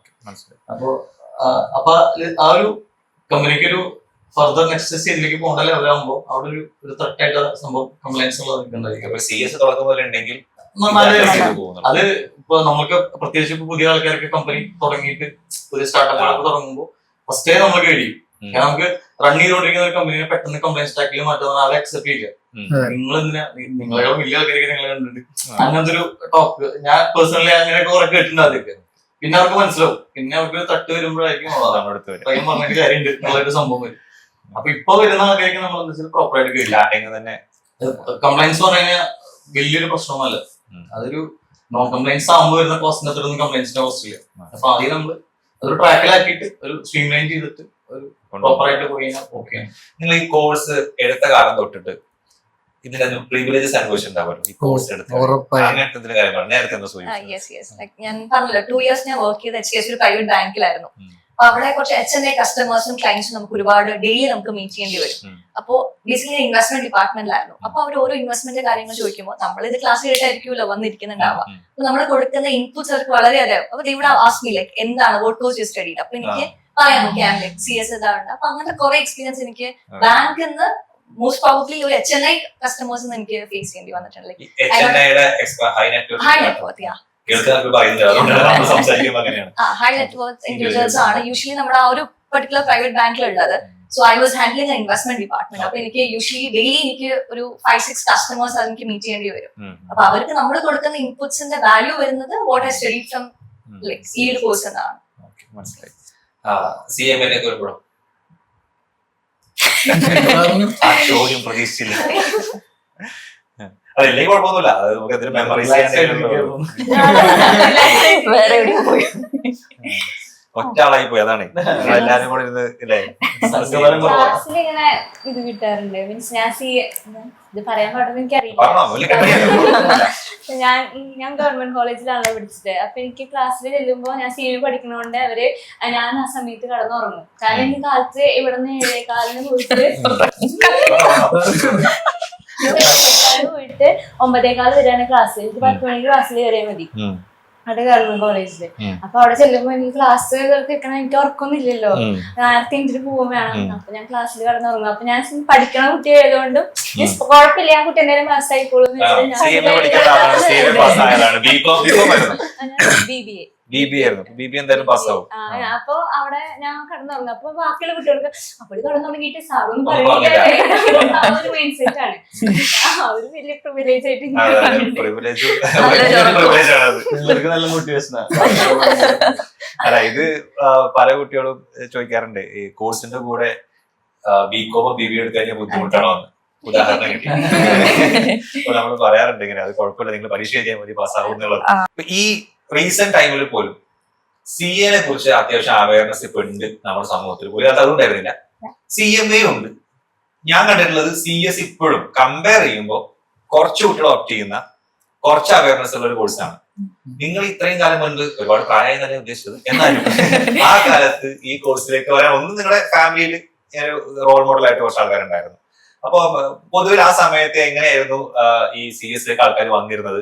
പിന്നെ നിങ്ങൾ ഏതാണ്ട് ഒരേ പ്രായത്തിലുള്ള ആൾക്കാരാണ്. അപ്പൊ നിങ്ങളുടെ ആ ജേണി എങ്ങനെയായിരുന്നു? ഞാനും സച്ചും ഏകദേശം 5ാം ക്ലാസ് തൊട്ട് ഒരുമിച്ച് പഠിച്ചിരുന്ന ആൾക്കാര്. 5 തൊട്ട് 10 വരെ ഒരേ ക്ലാസ്സിൽ, ഫസ്റ്റും സെക്കൻഡും ബെഞ്ചിലായിട്ട് അടി കൂടുന്ന. പക്ഷെ എനിക്ക് ഇവനാണെങ്കിൽ ഫുൾ ടൈം പഠിച്ചുകൊണ്ടിരിക്കുന്ന ഒരാളും ഞാൻ കുറച്ച് എക്സ്ട്രാ കരിക്കുലർ ആക്ടിവിറ്റീസിൽ എൻഗേജ് ആയ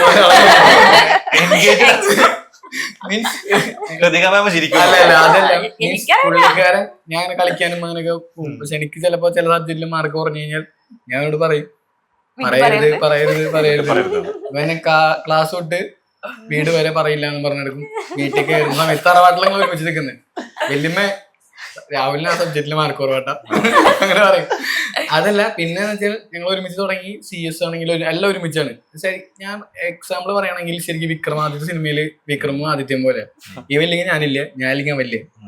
അതുകൊണ്ടാണ് ഞങ്ങൾ ഒരുമിച്ച് സ്റ്റാർട്ട് ചെയ്തു. ഇവൻ ഒരു എക്സാം പാസ്സായി കഴിഞ്ഞാൽ ചിലപ്പോൾ ഞാനവിടെ പാസ്സാവാതിരിക്കും. എനിക്കത് കംപ്ലീറ്റ് ചെയ്യാനുള്ള ഒരു എനർജി കിട്ടുക. ചിലപ്പോൾ അടുത്ത സമയത്ത് ഞാനത് കിട്ടുകയാണെങ്കിൽ ഇവന് ചിലപ്പോൾ ആ സബ്ജക്ട് കിട്ടിയിട്ടില്ലെങ്കിൽ ഇവൻ അങ്ങനെ ആയിരിക്കും. ഞങ്ങൾ രണ്ടാളും എപ്പോഴും ഒരു ഹെൽത്തി റിലേഷൻഷിപ്പ് മെയിൻറ്റെയിൻ ചെയ്യുന്ന ഒരാൾക്കാരാണ് എല്ലാ കാര്യത്തിലും. ഇപ്പൊ പ്രൊഫഷണലി എന്തെങ്കിലും ഡൗട്ട് തോന്നുമ്പോൾ എനിക്ക് വല്ല ഡൗട്ട് ആണെങ്കിൽ ഞാൻ സച്ചുവിനോട് വിളിക്കും. സച്ചു, ഇത് ഇങ്ങനെ ഒരു സംഭവം ഉണ്ട്, എന്താ ചെയ്യേണ്ടത്? സച്ചു പറയും. അതുപോലെ അവന് വല്ല പ്രശ്നം വരികയാണെങ്കിൽ അവൻ എന്നെ വിളിച്ച് പറഞ്ഞ പോലെ എനിക്കിത് ഇങ്ങനെ ഒരു സംഭവം വന്നിട്ടുണ്ട്, ഞാൻ എന്ത് ചെയ്യണം? ഞാനവന് പറഞ്ഞു. ഞങ്ങൾ ഭയങ്കര ഒരു ക്ലോസ് റിലേഷൻഷിപ്പ് മെയിൻറ്റെയിൻ ചെയ്യുന്ന, അതുപോലെ ഒരുമിച്ച് ഓടുന്ന 2 മത്സരാർത്ഥികൾ എന്ന് പറയാം. പിന്നെ റിലേഷൻ അങ്ങനെ പറയാൻ പറ്റുള്ളൂ. ഞങ്ങൾ ഒരുമിച്ച് പഠിക്കുന്ന സമയത്ത് ഞാനും ഇവനും കേരള വർമ്മയിലേക്ക് ക്ലാസ്സിന് പോയിക്കൊണ്ടിരിക്കുക. അത് കഴിഞ്ഞിട്ട് ഞങ്ങൾ ചായ കുടിക്കാൻ, പഴംപൊരി കഴിക്കാൻ ഞങ്ങൾ ഉണ്ടായിട്ട് ഒരു കടറാവുമ്പിൽ നിർത്തുക. നാട്ടിലുള്ള ഒരു ചേട്ടൻ ഇങ്ങനെ പോവാ, മക്കളെ നിങ്ങൾ എങ്ങടാ പോകുന്നേ, ക്ലാസ്സിന് പോവാ. നമുക്ക് ശനി ഞായറാണ് ക്ലാസ് അല്ലേ, ശനി ഞായർ. അപ്പൊ ഫൗണ്ടേഷൻ ക്ലാസ് അത് 2009-11 8-9 അപ്പോ ഞങ്ങള് പറയാണ് CS നാണ്. ആള് പറയാണ് കമ്പ്യൂട്ടർ സയൻസ് ആണോ, CS എന്ന് പറഞ്ഞാൽ കമ്പ്യൂട്ടർ സയൻസ് ആണോ ചോദിച്ചു. ഞാൻ പറഞ്ഞാൽ കമ്പനി സെക്രട്ടറി, അവർ കേട്ടിട്ടില്ലേ. പിന്നെ അതുപോലെ എനിക്കൊരു എക്സ്പീരിയൻസ് ഉണ്ടായത്, എന്റെ അമ്മ കോർപ്പറേറ്റീവ് സൊസൈറ്റിയിലെ അമ്മയ്ക്ക് ഒരു കുറി ഉണ്ട്, കുറി അടക്കാനായിട്ട് പോവാണ്. ഞാൻ അമ്മയോടൊപ്പം പോകുമ്പോൾ ഒരാൾ ചോദിക്കുകയാണ് മകൻ എന്താ ചെയ്യുന്നത്, CSE ആണ്. അപ്പൊ എന്താ, കമ്പനി സെക്രട്ടറി. സെക്രട്ടറി ആവാൻ പഠിക്കേണ്ട ആവശ്യം ഉണ്ടാവും, കോർപ്പറേറ്റീവ് സൊസൈറ്റിയിലൊക്കെ സെക്രട്ടറി ആവാൻ പഠിക്കണം. പിന്നെ ഷായദ് സോച്ചിന് ഏറ്റവും വലിയ എക്സാമ്പിൾ എന്താ വെച്ചാൽ മാർക്കറ്റിലുള്ള ഡിമാൻഡിനെ കുറിച്ച് ഞാൻ പറയണം. അതിന് നമ്പർ ഓഫ് മെമ്പേഴ്സ് ആണ് ഇതിന് ഏറ്റവും കൂടുതൽ എക്സാമ്പിൾ. കാരണം നമ്മുടെ ഇൻസ്റ്റിറ്റ്യൂട്ടിലാകെ 74,000 മെമ്പേഴ്സ് ആയിട്ടുള്ളൂ. കേരളത്തിൽ എടുക്കുകയാണെങ്കിൽ ഒരു 2,000 അടുത്ത മാക്സിമം 2,000 മെമ്പേഴ്സ് ഒക്കെ ഉണ്ടാവാൻ ചാൻസ് ഉള്ളൂ. ഈ 74,000 മെമ്പേഴ്സിൽ ഞാനിത് ICSIന്റെ ഒഫീഷ്യൽ അക്കാഡമിയുടെ ഉള്ളിൽ നിന്ന് എടുത്ത ഡാറ്റയാണ് പറയുന്നത്. 74,000 ഇപ്പൊ ഒരു 76 എത്തിണ്ടായിരിക്കും. 77 ഓൺ ഗോയിങ് പോയിക്കൊണ്ടിരിക്കുന്നത്. അപ്പൊ 74 എടുക്കുകയാണെങ്കിൽ അന്ന സമയത്ത് ഒരു 6 മാസം മുമ്പ് എടുത്ത ഡാറ്റയാണ്. 74 എടുത്ത സമയത്തിൽ അതിലൊരു 50,000 മെമ്പേഴ്സ് ആണ് എംപ്ലോയ്മെന്റ് ഉള്ളൂ. ബാലൻസ് ഒരു 24,000 പ്രാക്ടീസിങ് ആണ്. നമുക്ക് ഇത് ക്വാളിഫൈഡ് ആയ 2 ഏരിയയിലേക്ക് തിരിയും, പ്രാക്ടീസിങ് എംപ്ലോയ്മെന്റ്. ഈ 50,000 തന്നെ കമ്പനി സെക്രട്ടറീസ് ആക്ട് വന്നത് കാലഘട്ടം തൊട്ടുള്ള ആൾക്കാരുണ്ട്. ഒരു 23-24 വയസ്സിൽ ആൾ പാസ്സാവണമെങ്കിൽ അവർക്ക് ഇപ്പൊ ഒരു 60-65 വയസ്സായി മുകളിലായിട്ടുണ്ടാവും. കുറെ ആൾക്കാർ നിർത്തിപ്പോയവരുണ്ട്, മരിച്ചുപോയ ആൾക്കാരുണ്ട്. ഡബിൾ ക്വാളിഫിക്കേഷൻ ഉള്ള 20% ആൾക്കാരുണ്ട്. CS-ഉം CMA-യും LLB-യും ഏതോ ഒന്നും ചെയ്യാൻ പറ്റുള്ളൂ. അങ്ങനെയൊക്കെ കുറച്ച് ഒഴിവാക്കി കഴിഞ്ഞാൽ ഒരു 45,000-46,000 മെമ്പേഴ്സ് ആക്റ്റീവ് മെമ്പേഴ്സ് ആണ് ഇന്ത്യൻ മാർക്കറ്റിൽ ഇന്നുള്ളൂ. അതിൽ വളരെ കുറച്ച് പേര് ആൾക്കാർ കേരളത്തിലുള്ളൂ. ഈ കേരളത്തിൽ ഇപ്പോൾ എടുക്കുകയാണെങ്കിൽ ഇപ്പൊ ഞാനൊരു കമ്പനി സെക്രട്ടറി ആണെങ്കിൽ എന്റെ ഫാമിലി, എന്റെ റിലേറ്റീവ്സ്, എന്റെ കസിൻസ്, അങ്ങനെ ഒരു സർക്കിളാണ് അറിയാൻ പോകുന്നത് അല്ലെ. ഇപ്പൊ 2,000 ആൾക്കാരുണ്ടെങ്കിൽ 2,000 ആൾക്കാരുടെ അല്ലെങ്കിൽ ഒരു 5,000 എടുത്തോളൂ, കൂടെ കൂട്ടി പറയാണ് 5,000 ആൾക്കാരുടെ ഫാമിലി, റിലേറ്റീവ്സ്, കസിൻസ് ഒക്കെയാണ് അറിയാൻ പോകുന്നത്. CA എന്ന് പറഞ്ഞ കോഴ്സിൽ ഏകദേശം 2.5 ലക്ഷം മെമ്പേഴ്സ് ഉണ്ട് മാർക്കറ്റിൽ ഇപ്പൊ തന്നെ. CMA ഏകദേശം അതുപോലെ തന്നെയാണ്. ആ ഒരു ഡിഫറൻസ് ആണ് ഇവിടെ കാണുന്നത്. അല്ലാതെ കോഴ്സിന് ഡിമാൻഡ് ഇല്ലാത്തതുകൊണ്ട് ആൾക്കാർക്ക് അറിയില്ല എന്നുള്ള സംഭവമാണ്. എന്റെ ഒരു അഭിപ്രായത്തിൽ എല്ലാവരും സഞ്ചരിച്ച വഴി കൂടെ സഞ്ചരിക്കണം എന്നല്ല പറയുന്നത്. കുറച്ച് മാറി നടന്നു കഴിഞ്ഞാൽ ചിലപ്പോൾ നമുക്ക് കിട്ടാൻ പോകുന്ന റിസൾട്ട് വളരെ വലുതായിരിക്കും. ഞാനിപ്പോ പറയാണ്, എനിക്കൊക്കെ ഇന്റർവ്യൂവിന്റെ സമയത്തൊക്കെ ഞാൻ ഇതുവരെ ഇന്റർവ്യൂ പാനലിൽ ഒരു ടൈറ്റ് ഇന്റർവ്യൂവിനെ ഫേസ് ചെയ്യേണ്ട സിറ്റുവേഷൻ ജീവിതത്തിൽ ഇതുവരെ വന്നിട്ടില്ല. ജസ്റ്റ് ചെല്ലുമ്പോൾ ചോദിക്കും കമ്പനി സെക്രട്ടറി ക്വാളിഫൈഡ് ആണോ, ആ ക്വാളിഫൈഡ് ആണ്. നമ്മുടെ ഡോക്യുമെന്റ് വെരിഫിക്കേഷൻ അവർ നടത്തും. അത് കഴിഞ്ഞ് അവർ നമ്മുടെ എക്സ്പീരിയൻസ് നോക്കും, എവിടെയാണ് വർക്ക് ചെയ്തിരുന്നത്, എന്താ ചെയ്തത്. പിന്നെ അവർ ബാർഗെയിൻ ചെയ്യാനിരിക്കുന്നത് നമ്മളുടെ സാലറിയിലാണ്. നമ്മൾ പറയുന്നതിൽ നമുക്ക് നമ്മുടെ സാലറി നമുക്ക് പറയാം. ആ ഒരു ഇതാണ് ഞാനും ഫേസ് ചെയ്തത്. സച്ചും ചിലപ്പോൾ അതുപോലെ തന്നെ ഫേസ് ചെയ്തിട്ടുണ്ടാവുള്ളൂ. അതെ, അതിന്റെ അപ്പുറത്തേക്ക് നമ്മൾ ഭയങ്കര കോമ്പറ്റായിട്ട്, അതായത് സ്ട്രെസ് ഇന്റർവ്യൂ, അങ്ങനെ 3 ഷെഡ്യൂളുകളായിട്ട് ഇന്റർവ്യൂ അങ്ങനെ ഫേസ് ചെയ്തിട്ടില്ലേ. ഇതുവരെ ചെയ്തിട്ടില്ലേ, എന്റെ ലൈഫിൽ ചെയ്തിട്ടില്ല. CS പഠിക്കുന്ന സമയത്ത് തന്നെ കഴിഞ്ഞിട്ട് ആ ക്വാളിഫിക്കേഷൻ കംപ്ലീറ്റ് ആയി നമുക്ക് ജോലി ഉറപ്പാണ്. എല്ലാരും നോക്കുന്നത് ജോലിയാണ്. ജോലി എന്ന് പറഞ്ഞാൽ നമ്മളെ നാട്ടിൽ നല്ല സാലറി കിട്ടുകയാണെങ്കിൽ നമ്മൾ പുറത്ത് ഒരുപാട് ഒരു 3-4 ലക്ഷം ഉണ്ടാക്കുന്നത് ഇവിടെ ഒരു 1.5-2 ലക്ഷം ഉണ്ടാക്കാൻ പറ്റുകയാണെങ്കിൽ വളരെ നല്ലത് ഇവിടെ ഉണ്ടാക്കാൻ പറ്റുന്നതാണ് ഞാൻ പറയും. ഇതിപ്പോ പ്രാക്ടീസിങ് ആണല്ലോ, ആ മേഖലയിലേക്ക് പോകുമ്പോൾ അതായത് കുറെ പേർക്ക് ഡിഫറൻസ് അറിയാം. എംപ്ലോയ്മെന്റ് എന്ന് പറയുമ്പോൾ നമ്മളൊരു കമ്പനിയുടെ പാർട്ടായിട്ട് നിൽക്കുന്നു, മന്ത്ലി നമുക്ക് സാലറി വരുന്നു. പ്രാക്ടീസ് എന്ന് പറയുമ്പോൾ നമ്മൾ സ്വന്തമായിട്ടൊരു ഉത്തരവാദിത്വം കൂടെയാണ് അവിടെ. അപ്പൊ ഈ പ്രാക്ടീസിലേക്ക് തിരിയുമ്പോൾ അതിന്റെ റെസ്പോൺസിബിലിറ്റി എത്രമാത്രമാണ്, അതിന്റെ ഒരു എന്താ പറയുക ഗ്രോത്ത് ഓപ്പർച്യൂണിറ്റി എങ്ങനെയാണ്? പ്രാക്ടീസിനെ കുറിച്ചൊന്ന് പറഞ്ഞു. പ്രാക്ടീസ് ഏരിയ പ്രാക്ടീസ് എന്ന് പറഞ്ഞാൽ ബേസിക്കലി നമ്മൾ നമ്മുടെ ഫേം റൺ ചെയ്ത് ക്ലയൻസിനെ നമ്മൾ കണ്ടുപിടിച്ചിട്ട് അവർക്ക് കൺസൾട്ടേഷൻ ആയിട്ടും അവർ ഫോം ഫയലിംഗ് കാര്യങ്ങൾ ചെയ്യുന്നതാണ്. പ്രാക്ടീസിംഗ് ഒരു ബുദ്ധിമുട്ട് എന്ന് പറഞ്ഞു കഴിഞ്ഞാൽ നമ്മൾ എസ്റ്റാബ്ലിഷ് ചെയ്യാനുള്ള ഒരു പീരീഡ് എടുക്കും. ആ ഒരു പീരീഡിൽ നമ്മൾ സർവൈവ് ചെയ്യണം, നമ്മൾ എക്സ്പ്ലോർ ചെയ്യണം, നമ്മൾ നല്ല ക്ലയന്റ് ബേസ് കണ്ടുപിടിക്കണം. അത് പിന്നെ നമ്മൾ എങ്ങനെ ക്ലയൻസിനെ ട്രീറ്റ് ചെയ്യുന്നു, എങ്ങനെ അവര് കൺസിഡർ ചെയ്യണം എന്നുള്ളത് വളരെ ഇമ്പോർട്ടന്റ് ആണ്. അപ്പൊ നമ്മളങ്ങനെ നല്ല രീതിയിലാണ് ബിഹേവ് ചെയ്യുന്നത്, നല്ല രീതിയിൽ അവർ ഡയറക്ട് ചെയ്യുന്നുണ്ട്. അങ്ങനെ ചെയ്ത് കഴിഞ്ഞാൽ നമുക്ക് ക്ലയന്റ് ബേസ് ഒരു ഓർഗാനിക് ആയിട്ട് അത് കയറി തന്നെ വരും. അവിടുത്തെ ഒരു എന്താ പറയാ ആ ഒരു സ്റ്റാർട്ടിങ് പീരീഡിൽ ചില സമയങ്ങളിൽ ഒരു സ്ട്രഗ്ലിംഗ് വരും. അതെല്ലാ പ്രൊഫഷനും നമ്മളിപ്പോ ഒരു പെട്ടെന്നൊരു ഇന്നൊരു ഫേം സ്റ്റാർട്ട് ചെയ്താൽ നാളെ തന്നെ ഒരു 10 ക്ലയന്റ് വേണം പറയാൻ പറ്റില്ല. കാരണം ഓൾറെഡി എല്ലാ ക്ലയൻസും പല ഫേംസിലായിട്ട് കമ്മിറ്റഡ് ആയിരിക്കും. പിന്നെ വരുന്നത് പുതിയ ഇൻവെസ്റ്റേഴ്സ് അല്ലെങ്കിൽ പുതിയ സ്റ്റാർട്ടപ്പുകൾ തുടങ്ങാനുള്ള ആൾക്കാരായിരിക്കും. അപ്പൊ അവര് വന്നാൽ തന്നെ ഇപ്പോഴത്തെ ആൾക്കാരിൽ കണ്ടത് അവർ ഒരുപാട് നെറ്റിലൊക്കെ റിസർച്ച് ചെയ്ത് ഒരുപാട് നോളജ് ആയിട്ടായിരിക്കും വരിക. അത് കംപ്ലീറ്റ് നോളജ് അല്ല, ഫാസ്റ്റ് നോളജ് ആയിരിക്കും. അപ്പൊ അവർക്ക് ഒരുപാട് സംശയങ്ങളായിരിക്കും. ഇപ്പൊ കഴിഞ്ഞൊരു കൊല്ലം തന്നെ 10-20 കമ്പനി ഇൻകോർപ്പറേറ്റ് ചെയ്യുമ്പോൾ ഇതിലെ കൂടുതൽ IT കമ്പനീസ് ആണ് വരിക. IT പഠിച്ച പിള്ളേർ, ബിടെക് കഴിഞ്ഞ ആൾക്കാർ, സോഫ്റ്റ്വെയർ ഡെവലപ്പ് ചെയ്യുക, നെറ്റ് എന്നൊക്കെ പറഞ്ഞാൽ വരിക. ഇവരൊക്കെ പല കാര്യങ്ങളും നോക്കി സൈറ്റുകളിൽ കയറി അവർക്ക് കംപ്ലീറ്റ് നോളജ് ഉണ്ടാവില്ല. അപ്പൊ അവര് നമ്മളൊരു കാര്യം പറഞ്ഞാലും അതിനെ കവർ ചെയ്തിട്ട് ഞങ്ങൾ ഇങ്ങനെ വായിച്ചു കണ്ടു. അപ്പൊ അവരെ കൺവിൻസ് ചെയ്യുക, അവരെ നമ്മുടെ ട്രാക്കിലേക്ക് കൊണ്ടുവരിക എന്നുള്ളത് കുറച്ച് ചലഞ്ചിങ് ആണ്. പക്ഷെ ഞാൻ ആദ്യം പറഞ്ഞ പോലെ ഇവരൊക്കെ ഒരു ട്രാക്കിലാക്കി കഴിഞ്ഞാൽ പിന്നെ അവർ നമ്മളെ റെഗുലർലി ശരിക്കും എനിക്കിപ്പോ കുറച്ചുകൂടി ഫീൽ ചെയ്ത് ഞാനിപ്പോ എല്ലാവരും 100 ക്ലയൻസ് ഉണ്ടെങ്കിൽ 100 ക്ലയൻസിന്റെയും ബിസിനസിന്റെ ഒരു ഭാഗമാണ് നമ്മൾ. അവര് ഈവൻ ബോർഡ് മീറ്റിംഗ് നടക്കുന്നതിനേക്കാളും മുമ്പാണെങ്കിലും AG നടക്കുന്നതിനേക്കാളും മുമ്പാണെങ്കിലും ഇമ്പോർട്ടന്റ് ആയിട്ടുള്ള ഒരു ഡിസിഷൻ ഇംപ്ലിമെന്റ് ചെയ്യുന്നതിനേക്കാളും മുമ്പ് നമ്മൾ വിളിച്ചു നോക്കും. നമ്മളെങ്ങനെ ചെയ്യുന്നുണ്ട്, ഇതിനെന്തെങ്കിലും ഫൈലിങ്സ് വരുന്നുണ്ടോ, അല്ലെങ്കിൽ ഇതിനെന്തെങ്കിലും ഇമ്പാക്ട് വരുന്നുണ്ടോ, എന്തെങ്കിലും ഗവൺമെന്റിലേക്ക് അറിയിക്കുക, എന്തെങ്കിലും വേണമെന്ന് ചോദിക്കും. അപ്പൊ ഇതിൽ പ്രശ്നം എന്താ വെച്ചാല് നമ്മൾ 24/7 ഇപ്പൊ അവൈലബിൾ ആണ്. അപ്പൊ എംപ്ലോയ്മെന്റിലായിരുന്നപ്പോഴേ കുറച്ച് ടൈറ്റ് ആയിരുന്നു, കാരണം കുറെ മൾട്ടിപ്പിൾ ഡിപ്പാർട്ട്മെന്റ്സ് ഉണ്ടായിരുന്നു, അപ്പൊ ഹാൻഡ്ലിംഗ് ഉണ്ടായിരുന്നു. അപ്പൊ അതിനൊന്നും കൂടി റിലാക്സ് ആയിട്ടാണല്ലോ കംപ്ലീറ്റ് ആയിട്ട്. ഇപ്പൊ നൈറ്റ് വിളിക്കുന്ന ആൾക്കാരൊക്കെ ഉണ്ട്, ഇപ്പൊ NRIs ഒക്കെ ഉണ്ട്. അവര് കമ്പനി അവര് വിളിച്ചിട്ട് 2 മണിക്ക് വിളിച്ചു നോക്കിയാ ഉറങ്ങിയോ, 2 മണിക്കാണ് വിളിക്കുന്നത്. 24/7 അല്ലേ നമ്മള് engaged ആയിരിക്കണം. കാരണം പക്ഷെ ഇവിടെ ഇൻകത്തിന്റെ കേസ് ഇവിടെ ഫിക്സഡ് എമൗണ്ട് സാലറി വരുന്നു. CTC ഒക്കെ നമുക്ക് ആ ഒരു ഞാനിപ്പോ കിട്ടും. പ്രാക്ടീസിംഗില് ഞാനൊരു 2020 ഞാൻ കഴിഞ്ഞ സെപ്റ്റംബറിലാണ് ഗവൺമെന്റ് കമ്പനിയിൽ കയറുന്നത്. അതിന് മുമ്പ് 2024 ചെമ്മണ്ണൂര് കയറുന്നത് തോന്നുന്നുണ്ട്. അതിന് മുമ്പ് വരെ ഞാൻ പ്രാക്ടീസിംഗിൽ തന്നെയായിരുന്നു. അതായത് ഞാനിപ്പോ കുറെ വലിയ കമ്പനികളെ ലീഡ് ചെയ്തിട്ടുണ്ട്. കേരളത്തിൽ തന്നെ നല്ല വലിയ കമ്പനികൾ, അതായത് മലബാറിൽ ബേസ് ചെയ്തിട്ടുള്ള വലിയ, അതായത് ജൈന്റ് കമ്പനികളെ ലീഡ് ചെയ്തിട്ടുണ്ട്. ആ സമയത്ത് നമ്മളെ ക്ലയന്റ് മുഴുവൻ സച്ച് പറഞ്ഞ പോലെ തന്നെ പുറത്തായിരുന്നു. അതായത് ഖത്തർ, ഒമാൻ, റിയാൽ, സൗദി, ഇവിടെ നിന്നൊക്കെ ഉള്ള ആൾക്കാർ രാത്രിയാണ് നമുക്ക് ടീം മീറ്റിംഗ് ഒക്കെ വിളിക്കുക. പക്ഷെ എനിക്ക് മനസ്സിലായ സംഭവം, നമുക്ക് ഇൻകം ജനറേഷൻ ആകെയുള്ള ഒരു പ്രശ്നം 24/7 നമ്മൾ അവർക്ക് വേണ്ടി അവൈലബിൾ ആയിരിക്കണം. ഇവനൊരു ഡോക്ടറുടെ എക്സാമ്പിൾ എടുക്കുകയാണെങ്കിൽ പേഷ്യൻസ് എപ്പോഴാണ് വരിക എന്നറിയില്ല. ഇവരെപ്പോഴും പ്രശ്നങ്ങളായിട്ടാണ് നമ്മുടെ അടുത്ത് വരിക. ഓരോരോ പ്രശ്നങ്ങൾ അഭിമുഖീകരിച്ച് കറക്റ്റായിട്ട് ചെയ്തത് കറക്റ്റായിട്ട് പോകുന്ന ഒരു ഓർഗനൈസേഷനിൽ നമ്മളെ പോലുള്ള ആൾക്കാർ ആവശ്യമില്ല. എല്ലാവരും എന്തെങ്കിലുമൊക്കെ മിസ്റ്റേക്കുകളും എന്തെങ്കിലുമൊക്കെ ഒളിച്ചു വെക്കേണ്ട കാര്യങ്ങൾ ഹൈഡ് ചെയ്യേണ്ടത് ഹൈഡ് ചെയ്തിട്ടും, അല്ലെങ്കിൽ എന്തെങ്കിലുമൊക്കെ ഡിപ്പാർട്ട്മെന്റിനെ മറച്ചു വെച്ച കാര്യങ്ങൾ, അല്ലെങ്കിൽ ചെയ്യാൻ വിട്ടുപോവുക, ഇങ്ങനത്തെ മിസ്റ്റേക്കുകളായിട്ടാണ് നമ്മുടെ അടുത്ത് അപ്രോച്ച് ചെയ്യുക. ഇവർ ഭയങ്കര പാനിക്കായിട്ടാണ് വിളിക്കുന്നുണ്ടാവുക. രാത്രി ഒന്നുമില്ല, പകലൊന്നുമില്ല. ചിലപ്പോൾ 2 മണിക്ക് കോൾ ചെയ്യും. 2 മണിക്ക് കോൾ ചെയ്ത അവസരം സിറ്റുവേഷൻ എനിക്കും ഉണ്ടായിട്ടുണ്ട് ലൈഫിൽ. ചിലപ്പോൾ അവര് നിരന്തരം വിളിച്ചുകൊണ്ടിരിക്കും. ഓഫീസിൽ നിന്ന് ഇറങ്ങിപ്പോയില്ല, അത് കഴിയുന്ന വരെ അവിടെ തന്നെ ഇരിക്കേണ്ട ഒരു ഇതായിട്ട്. ചിലപ്പോൾ നമുക്ക് ചെയ്യാൻ പറ്റിയില്ലെങ്കിൽ ചിലപ്പോൾ അവര് നമ്മളെ കുറ്റവും പറഞ്ഞേക്കാം. ആ CS എന്തോ ഞാൻ ഇതൊക്കെ കൊടുത്തിട്ട് എനിക്ക് ചെയ്തു തന്നില്ല എന്ന് പറഞ്ഞേക്കാം. പക്ഷെ ഇൻകം എന്ന് പറഞ്ഞ സംഭവം ഉണ്ടല്ലോ, എംപ്ലോയ്മെന്റ് ഉണ്ടാക്കുന്നതിന്റെ ഒരു 100 ഇരട്ടി നമുക്ക് പ്രാക്ടീസിൽ ഉണ്ടാക്കാൻ പറ്റും. പിന്നെ വേറെ പ്രത്യേകത എന്താ വെച്ചാൽ, എംപ്ലോയ്മെന്റ് അല്ലാത്ത എല്ലാ കമ്പനീസിനും പ്രാക്ടീസിങ് കമ്പനി സെക്രട്ടറിസിന് ചിലപ്പോൾ ആവശ്യം ഉണ്ടായിട്ട് വരാം. പല ഫോമുകളിലും പ്രാക്ടീസിങ് കമ്പനി സെക്രട്ടറി സൈൻ നിർബന്ധമാണ്. കുറെ MGT8കളിൽ, അതുപോലെ AOC4 ഫയൽ ചെയ്യുന്ന സമയത്ത്, MGT7 ഫയൽ ചെയ്യുന്ന സമയത്ത്, ഇവിടെയൊക്കെ കമ്പനി സെക്രട്ടറി, പ്രാക്ടീസിങ് കമ്പനി സെക്രട്ടറിനെ അത്യാവശ്യമാണ്. ഒരു കമ്പനിയിൽ എന്റെ അഭിപ്രായത്തിൽ ഒരു കമ്പനി സെക്രട്ടറി ഇല്ലാതെ ഫംഗ്ഷൻ ചെയ്യാന്ന് പറഞ്ഞാൽ കുറച്ച് കോംപ്ലിക്കേറ്റഡ് ആണ്.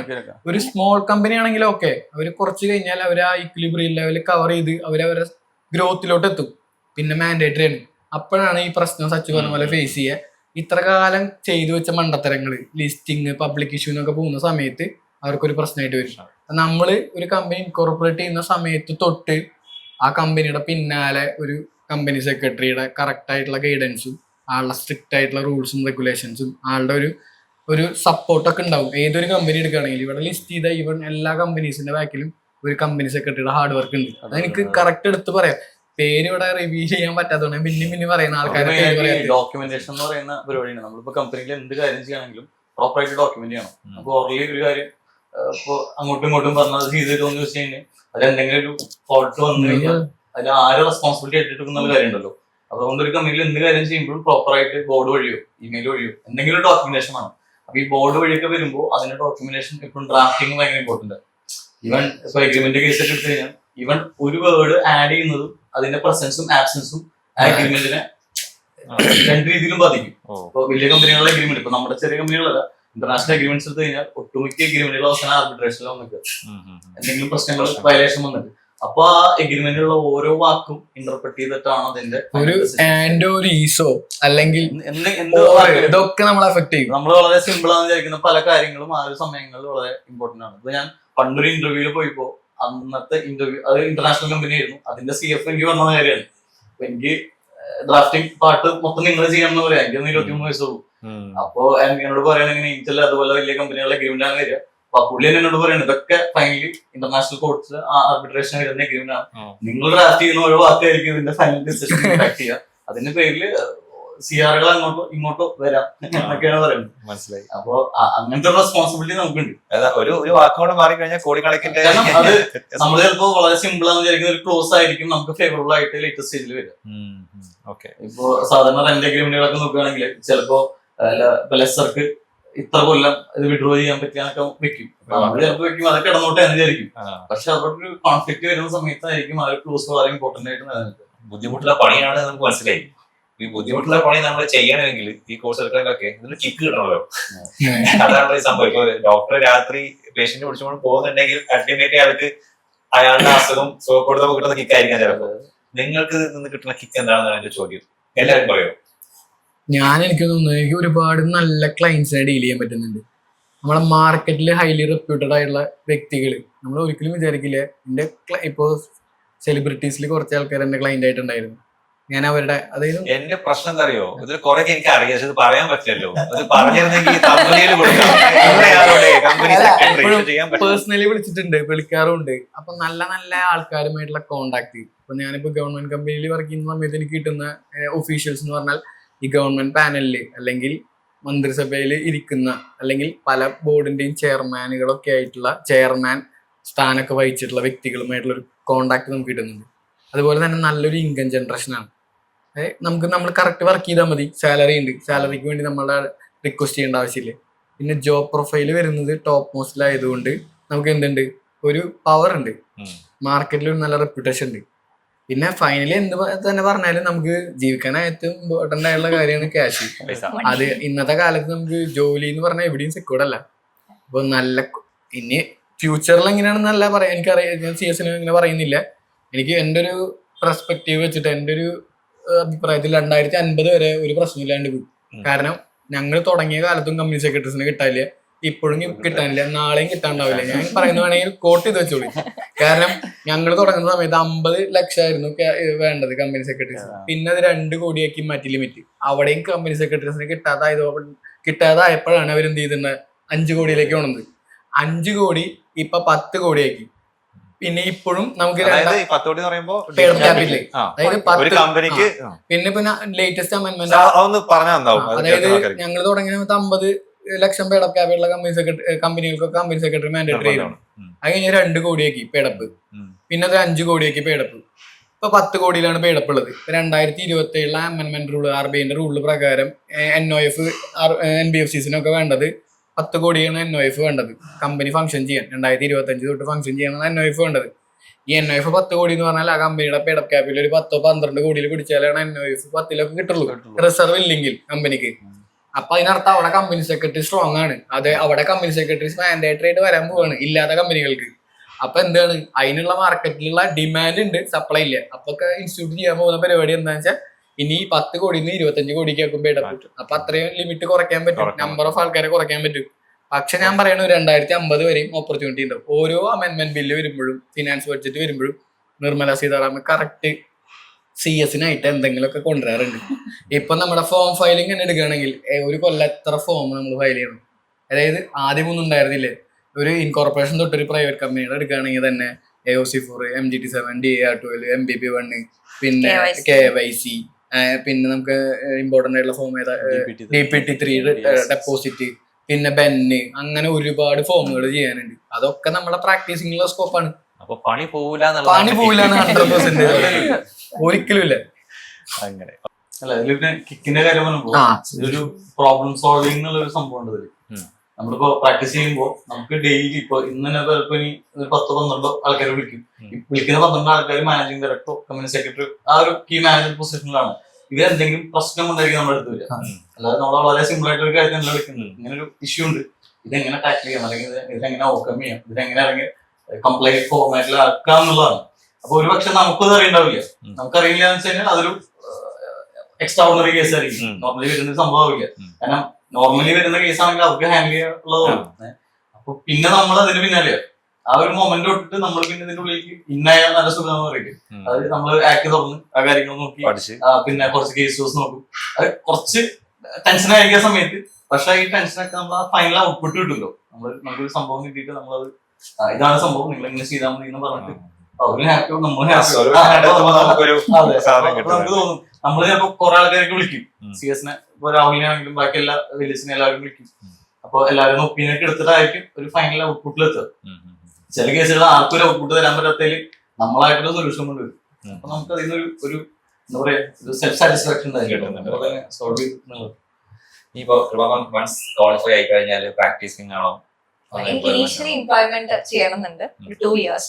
പിന്നെ അശ്വന്റെ കൂടെ ഇറങ്ങണം.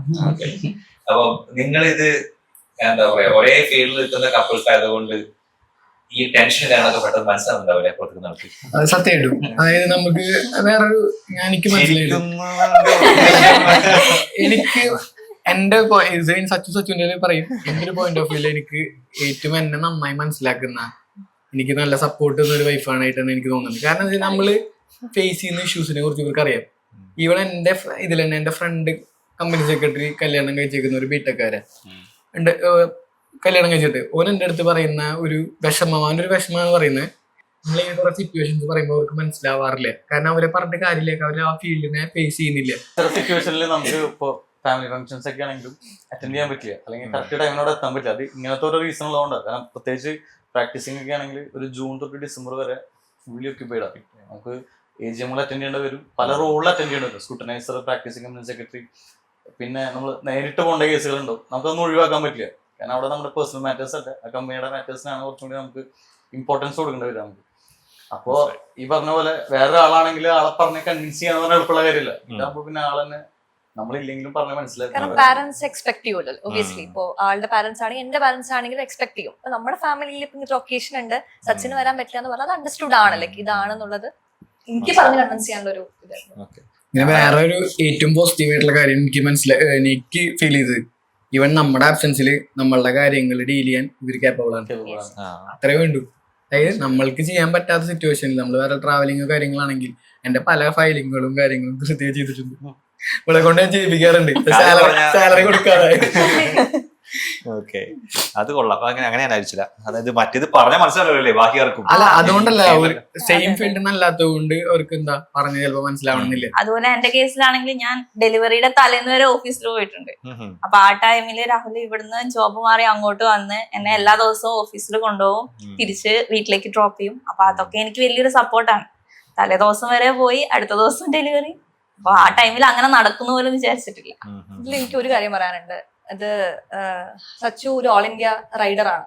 അപ്പൊ ഓൾ ഇന്ത്യയിൽ ഫ്രം ഹിയർ ലേയിൽ പോകുമ്പോ ഇതുപോലൊരു പ്രാക്ടീസിനൊക്കെ ഇറങ്ങിയപ്പോ എംപ്ലോയ്മെന്റ് റിസൈൻ ചെയ്തു. ഇതിനു വേണ്ടിയാണ് റിസൈൻ ചെയ്തത്. അപ്പോ ആള് ലേയിൽ നിൽക്കുമ്പോ ആൾ എന്നെ വിളിക്കുക, റേഞ്ച് കിട്ടില്ല എന്നോട് അറിയാം.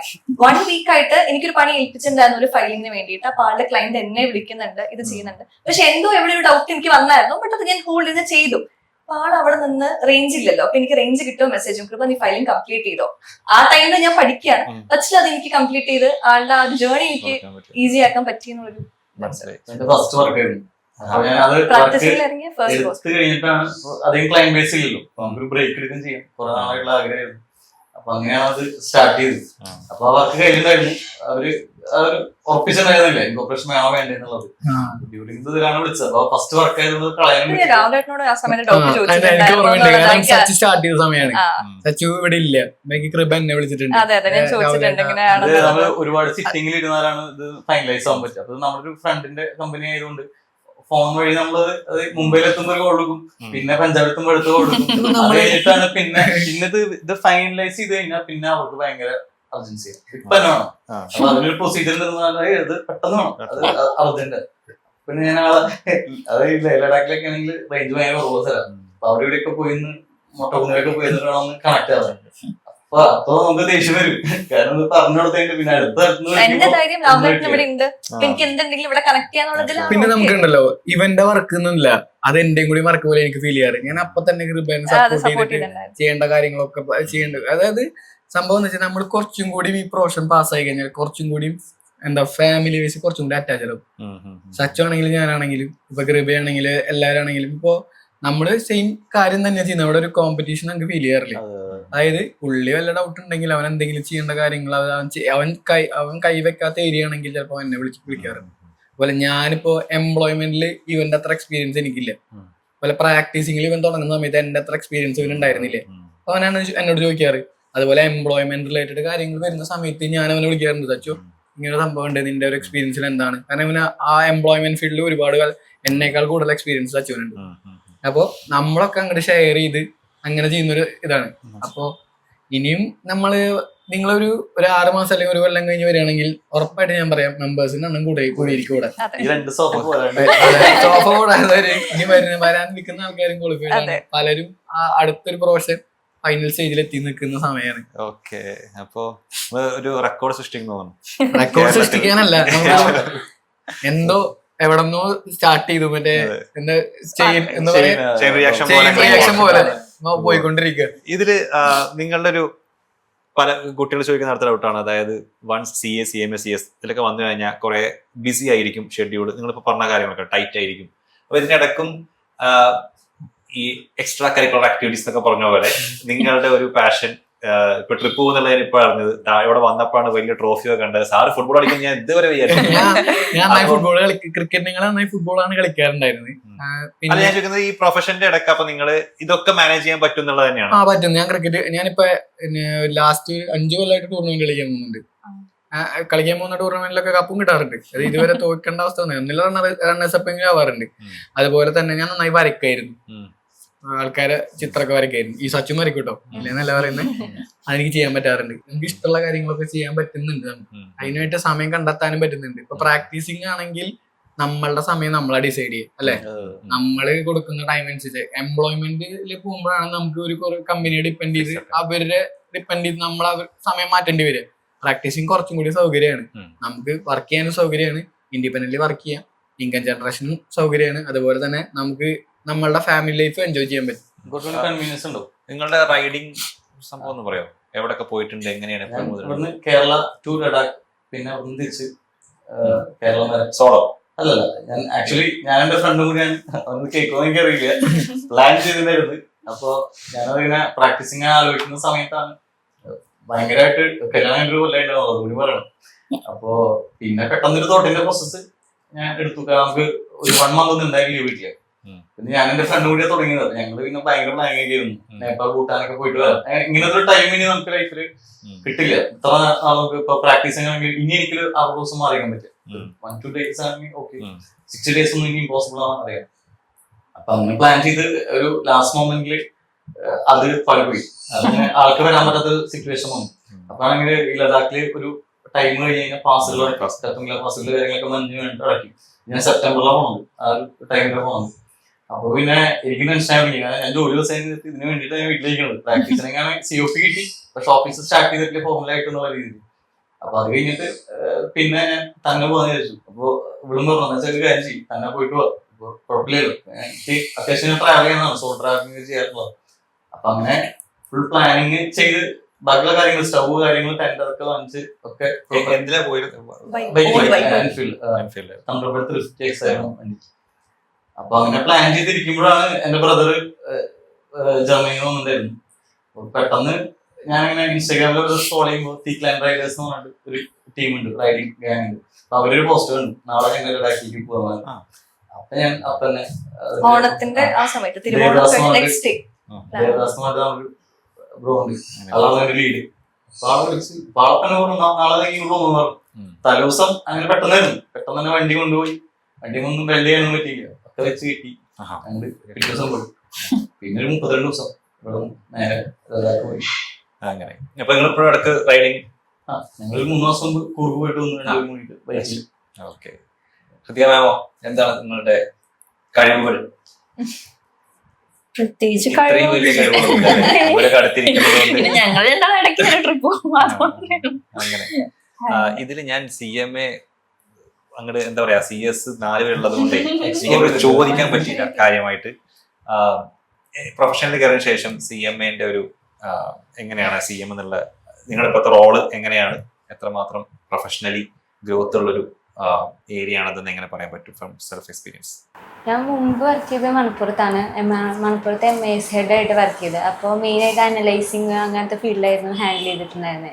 അത് കഴിഞ്ഞിട്ട് അവിടെ നിന്ന് ഒരു ബ്രേക്ക് വേണമെന്ന് തോന്നിയപ്പോൾ ഞാൻ ചേഞ്ച് ചെയ്തിട്ട് പിന്നെ ഇവിടെ ഒരു CA ഫേം ഉണ്ട്, അതിൻ്റെ അണ്ടറിൽ അവരെ ഔട്ട്സോഴ്സ് ചെയ്തേക്കാം. ഈ ഊട്ടിയിലുള്ള ഫേം അവരെ ഔട്ട്സോഴ്സ് ചെയ്തേക്കാം. അവർ മാനുഫാക്ചറിങ് കമ്പനിയാണ്. അവിടെ അക്കൗണ്ട് കൺസൾട്ടൻ്റ് ആയിട്ട് പിന്നെ വർക്ക് ചെയ്യണത്. അവിടെ നമുക്ക് അവർക്ക് സജഷൻസ് ആയാലും ഒപ്പീനിയൻസ് ആയാലും പറഞ്ഞു കൊടുക്കാനായിട്ട് പറ്റും. അവരുടെ ഇഷ്യൂസ് സോൾവ് ചെയ്യാനായിട്ട് പറ്റും. അവർ നമ്മൾ എക്സ്പെക്ട് ചെയ്തിട്ടുണ്ട് ഈ സമയത്ത് നമ്മളത് കംപ്ലീറ്റ് ചെയ്യുന്നുള്ളൊരു കോൺഫിഡൻസ് ഉണ്ട് അവർക്ക്. നമുക്ക് അത് പറഞ്ഞു കൊടുത്ത് ക്ലിയർ ചെയ്ത് കൊടുക്കും. ആ ടൈമിൽ കുട്ടി അത് ചെയ്യും എന്നുള്ളൊരു കോൺഫിഡൻസ് ഉണ്ട്. അതാണ് എനിക്ക് അവിടെ നിന്ന് ഫീൽ ചെയ്തിട്ടുള്ളത്. ഇപ്പൊ ഡിഫൻസിന്റെ എന്തോ അത് ഡിഫൻസിന്റെ എക്യുപ്മെന്റ് പാർട്സ് മാനുഫാക്ചർ ചെയ്യുന്ന ഒരു കമ്പനിയാണ്. പ്രൊപ്പലറ്റ് ആണ് അവിടെ മാനുഫാക്ചർ ചെയ്യുന്നത്. അപ്പോൾ അവിടുത്തെ അക്കൗണ്ട്സ് കൺസൾട്ടന്റ് ആയിട്ടാണ് ഞാൻ അവിടെ വർക്ക് ചെയ്യുന്നത്. ഈ കൂട്ടത്തില് പ്രായം ഏറ്റവും കുറഞ്ഞ ആരാ? ഓക്കെ. അപ്പൊ ഈ മൊത്തത്തിൽ ഇപ്പൊ ഇവിടെ ഇരിക്കുന്നതെന്നല്ല, നമ്മുടെ ഫാമിലിയിൽ തന്നെ ഈ പ്രൊഫഷണൽസിൽ ഏറ്റവും പ്രായം കുറഞ്ഞ ആള് കറന്റ്ലി ഇപ്പൊ ഉള്ളത് ആളാണ്. അപ്കമിങ് ഉണ്ട്. അപ്പൊ ഈ മുകളിലുള്ള പ്രായം കൂടിയ കസിൻസ്, ബ്രദേഴ്സ്, സിസ്റ്റേഴ്സ് ഇവരൊക്കെ ഇങ്ങനെ ഈ പ്രൊഫഷണലി ക്വാളിഫൈഡ് ആയതുകൊണ്ട് പഠിക്കുന്ന സമയത്ത് ഒരു ബാധ്യതയായിരുന്നു സത്യം ഇല്ല, നമുക്ക് തോന്നും ഇവരൊക്കെ സക്സസ് ആയിട്ട് നിൽക്കണാകുമ്പോ ഇവര് നല്ല രീതിയിൽ ഇൻകംസ് ആയാലും ഏൺ ചെയ്യുന്നുണ്ട്, നല്ലൊരു മാനേജർ പൊസിഷനിൽ നിൽക്കുന്നുണ്ട്. അപ്പൊ അതൊക്കെ കാണാൻ നമുക്ക് തോന്നും നമ്മളും പാസ്സായി കഴിഞ്ഞാൽ നമുക്ക് ഈ ഒരു ലെവലിൽ എത്താൻ പറ്റൂലോ എന്നൊരു കോൺഫിഡൻസ് കിട്ടുമല്ലോ. അങ്ങനെയാണ് ഞാൻ CMAക്ക് കടന്നു തന്നെ. എന്റെ ചേട്ടന്മാരായാലും CS പഠിക്കുന്ന സമയത്ത് നല്ലപോലെ ഹാർഡ് വർക്ക് ചെയ്തിട്ടുണ്ട്. നല്ല സ്ട്രഗിൾസിലൂടെയാണ് അവർ കടന്നു പോയിട്ടുള്ളത്. അപ്പൊ നമ്മൾ കാണുമ്പോൾ ഇത്രയും സ്ട്രഗിൾ ചെയ്തിട്ട് അവർ പഠിച്ചിട്ടുണ്ടെങ്കിൽ ഞാൻ പഠിച്ചാൽ മതി, ഇങ്ങനൊരു എഫേർട്ട് ഇട്ടാൽ മതി. എഫേർട്ട് ഇട്ട് കഴിഞ്ഞാൽ നമ്മളത് പാസ്സാവും. അതിന് കുറച്ച് ടൈമും അതിന് വേണ്ടി കൺസിസ്റ്റന്റ് ആയിട്ട് ഇരിക്കണമെന്നേ ഉള്ളൂ. ആ സമയത്ത് അത് നമ്മൾ കൺസിസ്റ്റന്റ് ആയിട്ട് അത് ഫോളോ ചെയ്യണമെന്നേ ഉള്ളൂ. അത് ഇട്ട് കഴിഞ്ഞാൽ നമ്മൾ എന്തായാലും പാസ്സാവും. പിന്നെ നമ്മളത് വിടരുത്. നമുക്ക് ഒരു വട്ടം അറ്റംപ്റ്റ് ചെയ്തു, അത് ഫെയിൽ ആയപ്പോൾ അയ്യോ ഇനി ഞാൻ എന്റെ നാട്ടുകാരായാലും കസിൻസ് ആയിട്ടൊക്കെ എന്താ ചെയ്യണ ഈ കുട്ടി ഇതുവരെയായിട്ടും കഴിഞ്ഞിട്ടില്ലേ, എത്ര നാളായിട്ടും കഴിഞ്ഞില്ലേ, നമുക്കൊരു ക്വസ്റ്റ്യൻസ് ഉണ്ടാവില്ല. പെൺകുട്ടിയാണ്, അത് കഴിഞ്ഞില്ലേ, ഇപ്പോഴും പഠിച്ചോണ്ടിരിക്കുകയാണ്, ജോലി ആയിട്ടില്ലേ, അങ്ങനെ ചിന്ത ഉണ്ടാവുമല്ലോ. അപ്പൊ നമ്മളത് വിടാണ്ട് അതെന്തായാലും പാസ്സാവണം, എനിക്കിത് എന്തായാലും കിട്ടിയേ പറ്റൂ എന്നുള്ളൊരു തോട്ട് ഉണ്ടാവും. ഈ മുൻപിൽ പോയ ആൾക്കാർ ഇതുപോലെ ഫെയിലിയേഴ്സ് ഫേസ് ചെയ്ത് നമ്മൾ കണ്ടിട്ടുണ്ടാവും. സിമ്പിൾ ആയിട്ട് അത് ഹാൻഡിൽ ചെയ്തിട്ടുണ്ട്. അവർക്കത് അവരെ കണ്ടിട്ടാണ് എനിക്ക് ഏറ്റവും കൂടുതൽ തോന്നിയിട്ടുള്ളത്. നമ്മൾ പാസ്സായാലും പഠിച്ചാൽ മതി എന്നുള്ളൊരു തോട്ട് വന്നിട്ടുള്ളത്. നോക്കുമ്പോ ചേട്ടന്മാർക്കൊക്കെ ഇത്ര ബുദ്ധിയുള്ളൂ. ഓക്കെ, ശരി. ഈ നിങ്ങൾ നേരത്തെ സൂചിപ്പിച്ചു, അതായത് നിങ്ങൾക്കൊരു ഭയങ്കര സ്റ്റുഡിയസ് ആയിട്ടുള്ള അല്ലെങ്കിൽ എന്താ പറയാ നമ്മൾ സോ കോൾഡ് പഠിപ്പിസ്റ്റുകളായിരുന്നില്ല എന്നാണ് പറഞ്ഞത്. അപ്പം നിങ്ങളുടെ ഒരു ജേണി എങ്ങനെയായിരുന്നു ഈ പഠിക്കുക? ഫെയിലിയേഴ്സ് ഇപ്പൊ എനിക്ക് തോന്നുന്നു 1ാം ക്ലാസ് മുതൽ അല്ലെങ്കിൽ LKG മുതലൊക്കെ നമ്മള് ഫുൾ അക്കാഡമിക് ജേണി എടുക്കുമ്പോൾ മിക്കവാറും ആദ്യത്തെ തോൽവി കിട്ടുന്നുണ്ടാവുക, വലിയൊരു തോൽവി കിട്ടുന്നുണ്ടാവുക ഇതായിരിക്കും. ഈ ആദ്യത്തെ തോൽവി കിട്ടുമ്പോ എങ്ങനെ ഉണ്ടായിരുന്നു എക്സ്പീരിയൻസ്? എനിക്കെന്താ വെച്ചാൽ ഞാനും ഇവന് ഒരുമിച്ച് എക്സാം ചെയ്തിട്ട് ഇവൻ ജയിച്ചു, ഞാൻ തോറ്റു. ആദ്യത്തെ ജീവിതത്തിൽ അതെ ഫൗണ്ടേഷന്റെ സമയത്താണ് തോന്നുന്നുണ്ട്. അതൊന്നുമല്ല, ഇവൻ പഠിക്കുമ്പോ ഞാൻ അവിടെ കിടന്ന് ഉറങ്ങിയായിരുന്നു. അതാണ് ഒരു സംഭവം ഉണ്ടായിരുന്നു. അതാണ് ഫസ്റ്റ് തോൽവി ഉണ്ടായിരുന്നത്. അപ്പൊ നമുക്ക് എന്തുണ്ടാവും, നമുക്ക് പഠിക്കാനുള്ള ഒരു ഒരു ഉള്ളിൽ നിന്ന് തന്നെ ഒരു എന്താ പറയാ, ഞാനിപ്പോ ക്ലാസ്സിൽ പറയാറുണ്ട് മക്കളുടെ അടുത്ത്, അവരെ കളിയാക്കി പറയാറുണ്ട്, നിങ്ങൾ പഠിക്കാൻ തുടങ്ങിയോ? അപ്പൊ ചില ആൾക്കാർ പറയും ഇല്ലാണ്.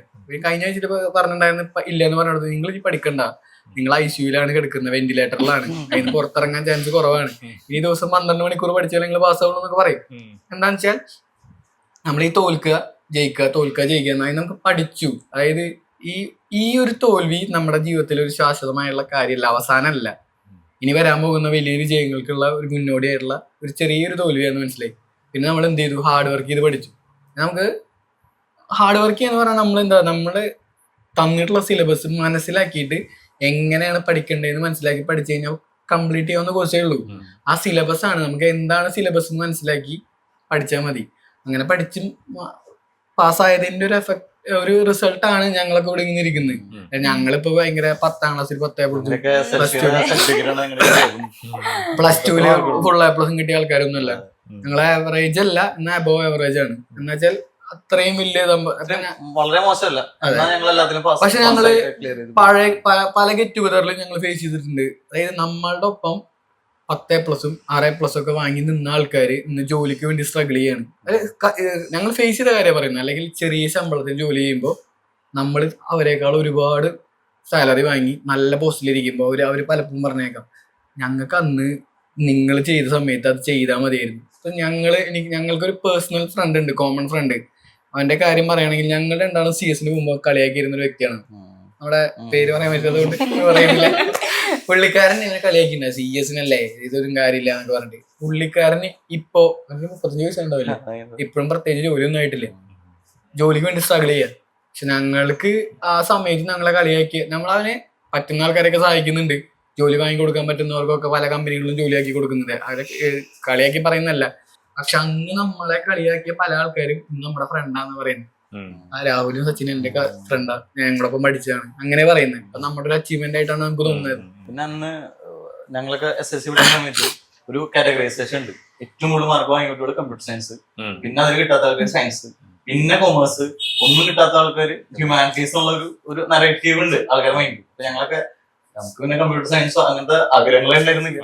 നമുക്ക് നേരെ പിന്നെ വലിച്ചം പറഞ്ഞത് കുഴപ്പമില്ല, നല്ലതാണ്, നിങ്ങൾ ചെയ്താൽ മതി. പിന്നെ നമുക്ക് അങ്ങനത്തെ വലിയ ഭയങ്കര ഇതൊന്നും വരുന്നില്ല.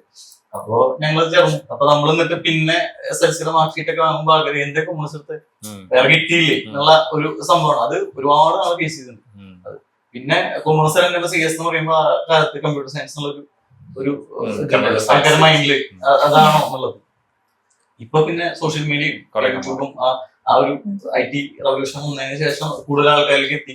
അപ്പൊ ആൾക്കാർക്ക് പറയുന്നുണ്ട് കുറച്ചുകൂടി നന്നായിട്ട് മനസ്സിലാവുന്നുണ്ട്. ബേസിക്കലി ഇപ്പൊ ആൾക്കാർ കോഴ്സ് സെലക്ട് ചെയ്യുന്നത്, ഇപ്പൊ കുട്ടികൾ ഹ്യൂമാനിറ്റീസ് എടുക്കുന്നത് വേറെ പല പർപ്പസിനായിരിക്കും, കൊമേഴ്സ് എടുക്കുന്നത് പല കാര്യങ്ങളായിരിക്കും. ആൾക്കാർക്ക് മനസ്സിലായി എല്ലാ കാര്യങ്ങളിലും അതിന്റേതായ സ്കോപ്പ് ഉണ്ട്, നമ്മളത് എക്സ്പ്ലോർ ചെയ്യാന്നുള്ളത് മാത്രമാണ് മാറ്റർ. അതുപോലെ വഴിതെറ്റി ഞാൻ സയൻസ് വന്നതാണ് കൊമേഴ്സിലേക്ക്. സയൻസ് പഠിച്ചതാണ്. +1 +2 സയൻസ് ആയിരുന്നു, അതും സയൻസ് വിത്ത് മാത്സ് ആയിരുന്നു. നീറ്റ് എഴുതി, കീം എഴുതി, എൻട്രൻസ് എക്സാം ഫുൾ എഴുതിയതിനു ശേഷമാണ് ഞാൻ CS ജോയിൻ ചെയ്യുന്നതും CS-ന്റെ ഫൗണ്ടേഷൻ എക്സാം എഴുതുന്നത്. അതുവരെ അറിയാത്തൊരു കോഴ്സാണ് പിന്നെ എടുക്കുന്നത്. പക്ഷെ ഫൗണ്ടേഷൻ പാസ്സായപ്പോൾ ചെറിയൊരു കോൺഫിഡൻസ് ആയി. പിന്നെയുള്ള 2 അറ്റംപ്റ്റ് ഞാൻ തോറ്റിട്ടുണ്ട് എക്സിക്യൂട്ടീവ്. പക്ഷെ 3ാമത്തെ അറ്റംപ്റ്റില് 2ഉം കൂടെ ബോത്ത് കിട്ടി. ഫൈനലും പിന്നെ പെട്ടെന്ന് കിട്ടി. അപ്പൊ മനസ്സിലായി പഠിച്ചാൽ കിട്ടും. ആ ബേസിക് ഒന്ന് ഉണ്ടാക്കിയെടുത്താൽ മതി, അല്ലാതെ വലിയ ബുദ്ധിമുട്ടൊന്നുമില്ല. സയൻസ് എടുത്ത ആൾക്കും സുഖമായിട്ട് പാസ്സാവാൻ പറ്റുന്ന ഒരു കോഴ്സാണ് CS. ഈവൻ ഇപ്പൊ CA-ക്കും കുറെ പേര് പാസ്സാവുന്നുണ്ട്. സയൻസ് എടുത്ത് വന്നവർ പെട്ടെന്ന് പാസ്സാവുന്നുണ്ട് കൊമേഴ്സിനെക്കാളും കൂടുതൽ. ഒരു മൈൻഡ് സെറ്റ്, അതാണ് ഇമ്പോർട്ടന്റ് ആയിട്ട് എനിക്ക് തോന്നിയിട്ടുള്ള കാര്യം. നമ്മൾ പഠിക്കണം, ഒരു കോമ്പറ്റേറ്റീവ് എക്സാം പോലെ തന്നെയാണത്. നമുക്ക് എഴുതുന്ന എല്ലാ ആൾക്കാരും പാസ്സാക്കി കിട്ടുന്ന ഒരു ഇതല്ല. ഇൻസ്റ്റിറ്റ്യൂട്ടിന് ഒരു കട്ട് ഓഫ് ഉണ്ടായിരിക്കും. കാരണം അത് ഇപ്പൊ നമ്മുടെ ഇൻഡസ്ട്രിയിലെ എക്കോണമിയിലും ഡിമാൻഡും കാര്യങ്ങളൊക്കെ നോക്കിയിട്ടായിരിക്കും നോക്കണ്ടാവും. ചിലപ്പോൾ ക്വസ്റ്റ്യൻ പേപ്പർ ചിലപ്പോൾ ഈസി ആയിരിക്കും, പക്ഷെ അവര് വാല്യുവേഷനിൽ കുറച്ച് ടഫാക്കും. അതുപോലെ ചിലപ്പോൾ ക്വസ്റ്റ്യൻ പേപ്പർ ടഫായിരിക്കും, വാല്യുവേഷൻ ആവശ്യത്തിനനുസരിച്ച് ഇതാക്കും. അപ്പൊ അവരുടെ ഒരു കട്ട് ഓഫ് കാര്യങ്ങളുണ്ട്. അപ്പൊ നമ്മളിപ്പോ 5 പേര് നന്നായിട്ട് പരീക്ഷ എഴുതിച്ച് 5 പേരും പാസ്സാവുന്നില്ല. ചിലപ്പോ ഫസ്റ്റ് കട്ട് ഓഫിൽ വരുന്ന 2 പേരായിരിക്കും. അപ്പൊ നമ്മളെപ്പോഴും ബാക്കിയുള്ള ആൾക്കാരെക്കാളും സ്കോർ ചെയ്യുക. ഈ കുട്ടികളുടെ മൈൻഡ് ഉണ്ടാവില്ല 40 വാങ്ങിയ പാസ്സാവുന്നു, അങ്ങനെയല്ല. നമ്മൾ പറ്റാമത്തെ സ്കോർ ചെയ്യണം. എപ്പോഴും ഒരു 60 വിചാരിച്ചാലാണ് നമ്മൾ 50s നിൽക്കുള്ളൂ. വാല്യുവേഷൻ ടഫ് ചെയ്യുന്ന സമയത്ത് പല ആൾക്കാരും മാർക്ക് കുറയും. പിന്നെ നമ്മള് മനസ്സിലുണ്ടാവും ആൻസർ, അത് നമ്മൾ എക്സ്പ്രസ് ചെയ്യുന്ന സമയത്ത് 3 മണിക്കൂർ നമ്മൾ എന്ത് എഴുതി വെക്കുന്നു, അതിനു മുന്നേ എത്ര പഠിച്ചാലും 3 മണിക്കൂർ നമ്മൾ എങ്ങനെ എഴുതുന്നു അതിനനുസരിച്ച് ഉണ്ടാവും. എത്ര പ്രിപ്പയർ ചെയ്താലും ഫൈനൽ ഔട്ട്പുട്ട് നമുക്ക് കൺവേ ചെയ്യാൻ പറ്റിയില്ലെങ്കിൽ ആ സമയത്ത് ടെൻഷൻ വരിക. പിന്നെ കുറെ എക്സ്റ്റേണൽ ഫാക്ടേഴ്സ് ഉണ്ടല്ലോ, നമുക്ക് സമയത്തിന് എത്തുക, വേറെ പ്രശ്നങ്ങൾ വരാതിരിക്കുക. അപ്പൊ അങ്ങനത്തെ ഒരു ഫാക്ടറും കൂടി ഉണ്ട്. അപ്പൊ അവിടെ എത്തിയിട്ട് അത് കറക്റ്റ് കൺവേ ചെയ്യുക, പ്രോപ്പറായിട്ട് ചെയ്യുക എന്നുള്ളതാണ്. ഒരു ക്വസ്റ്റ്യൻ കൂടെ ബാക്കിയുള്ളൂ. അതായത് ക്വാളിഫൈ ആയതിനു ശേഷം അതിന് മുൻപ് ടോപ്പല്ലോ, പിന്നീട് നൊപ്പ്. അപ്പൊ ജസ്റ്റ് നിങ്ങൾ ഈ ഫൈനൽ ക്വാളിഫൈ ചെയ്ത് CS എന്നാവുന്ന ആ മൊമെന്റിൽ നിങ്ങളുടെ ഫീൽ എന്തായിരുന്നു എന്നുള്ളത് മാത്രം ഷോർട്ടാക്കി അതോടുകൂടി ഫീൽ എന്ന് പറഞ്ഞാൽ കമ്പനി സെക്രട്ടറി നമ്മളിങ്ങനെ ആലോചിക്കും, നമ്മൾ എവിടെ നിന്ന് തുടങ്ങി. നമ്മൾ പിന്നെ ഇൻസ്റ്റിറ്റ്യൂട്ട് തന്നെ നമുക്കൊരു ഓപ്ഷൻ തരുന്നുണ്ട് നമ്മുടെ ഒപ്പ് മാറ്റാനായിട്ടുള്ളത്, അല്ലെ?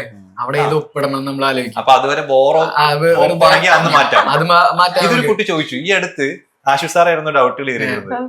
ആശുഷ് സാർ വരുന്നതിന് മുമ്പ് എന്നോട് ചോദിക്കുന്നത് കുറെ ഡൗട്ട്, ഇങ്ങനെ എക്സാം എങ്ങനെയാണ് വെറൈറ്റി ഡൗട്ട്. ഒപ്പ് മാറ്റാൻ പറ്റുമോ ഒരു കുട്ടി ചോദിച്ചത്. ഒപ്പ് മാറ്റാം നമുക്ക്. നമ്മുടെ ഇൻസ്റ്റിറ്റ്യൂട്ടിന്റെ സൈറ്റിൽ തന്നെ നമുക്ക് നമ്മുടെ സിഗ്നേച്ചർ അപ്ലോഡ് ചെയ്യാം.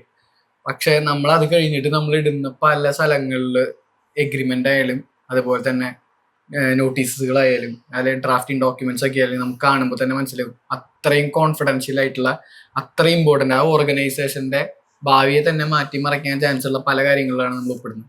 അപ്പൊ ഞാനൊക്കെ ഒരു ഒപ്പിടുന്ന സമയത്ത് 10 പ്രാവശ്യം ചിന്തിക്കാറുണ്ട്, ഈ ഒപ്പിട് ഇട്ട് കഴിഞ്ഞാൽ എന്താണ് വരുന്ന കോൺസിക്വൻസസ്, എന്താണ് ഇത് എന്നെ എഫക്ട് ചെയ്യൂ, കറക്റ്റ് ആണോ. ഒപ്പിടുന്നതിന് മുമ്പ് നമ്മൾ ആ കൊണ്ടുവന്ന ഫയൽ മൊത്തം പഠിക്കണം, ഇവരെന്താ ചെയ്തു വെച്ചത്. ചിലപ്പോൾ ആ ഫയൽ കറക്റ്റ് ആവണമെന്നില്ല, പക്ഷെ നമ്മളൊരു ഒപ്പ് ചിലപ്പോൾ നാളെ വലിയൊരു കോൺട്രവൻഷ്യൽ ഇഷ്യൂ ആവാനും ചാൻസ് ഉണ്ട്.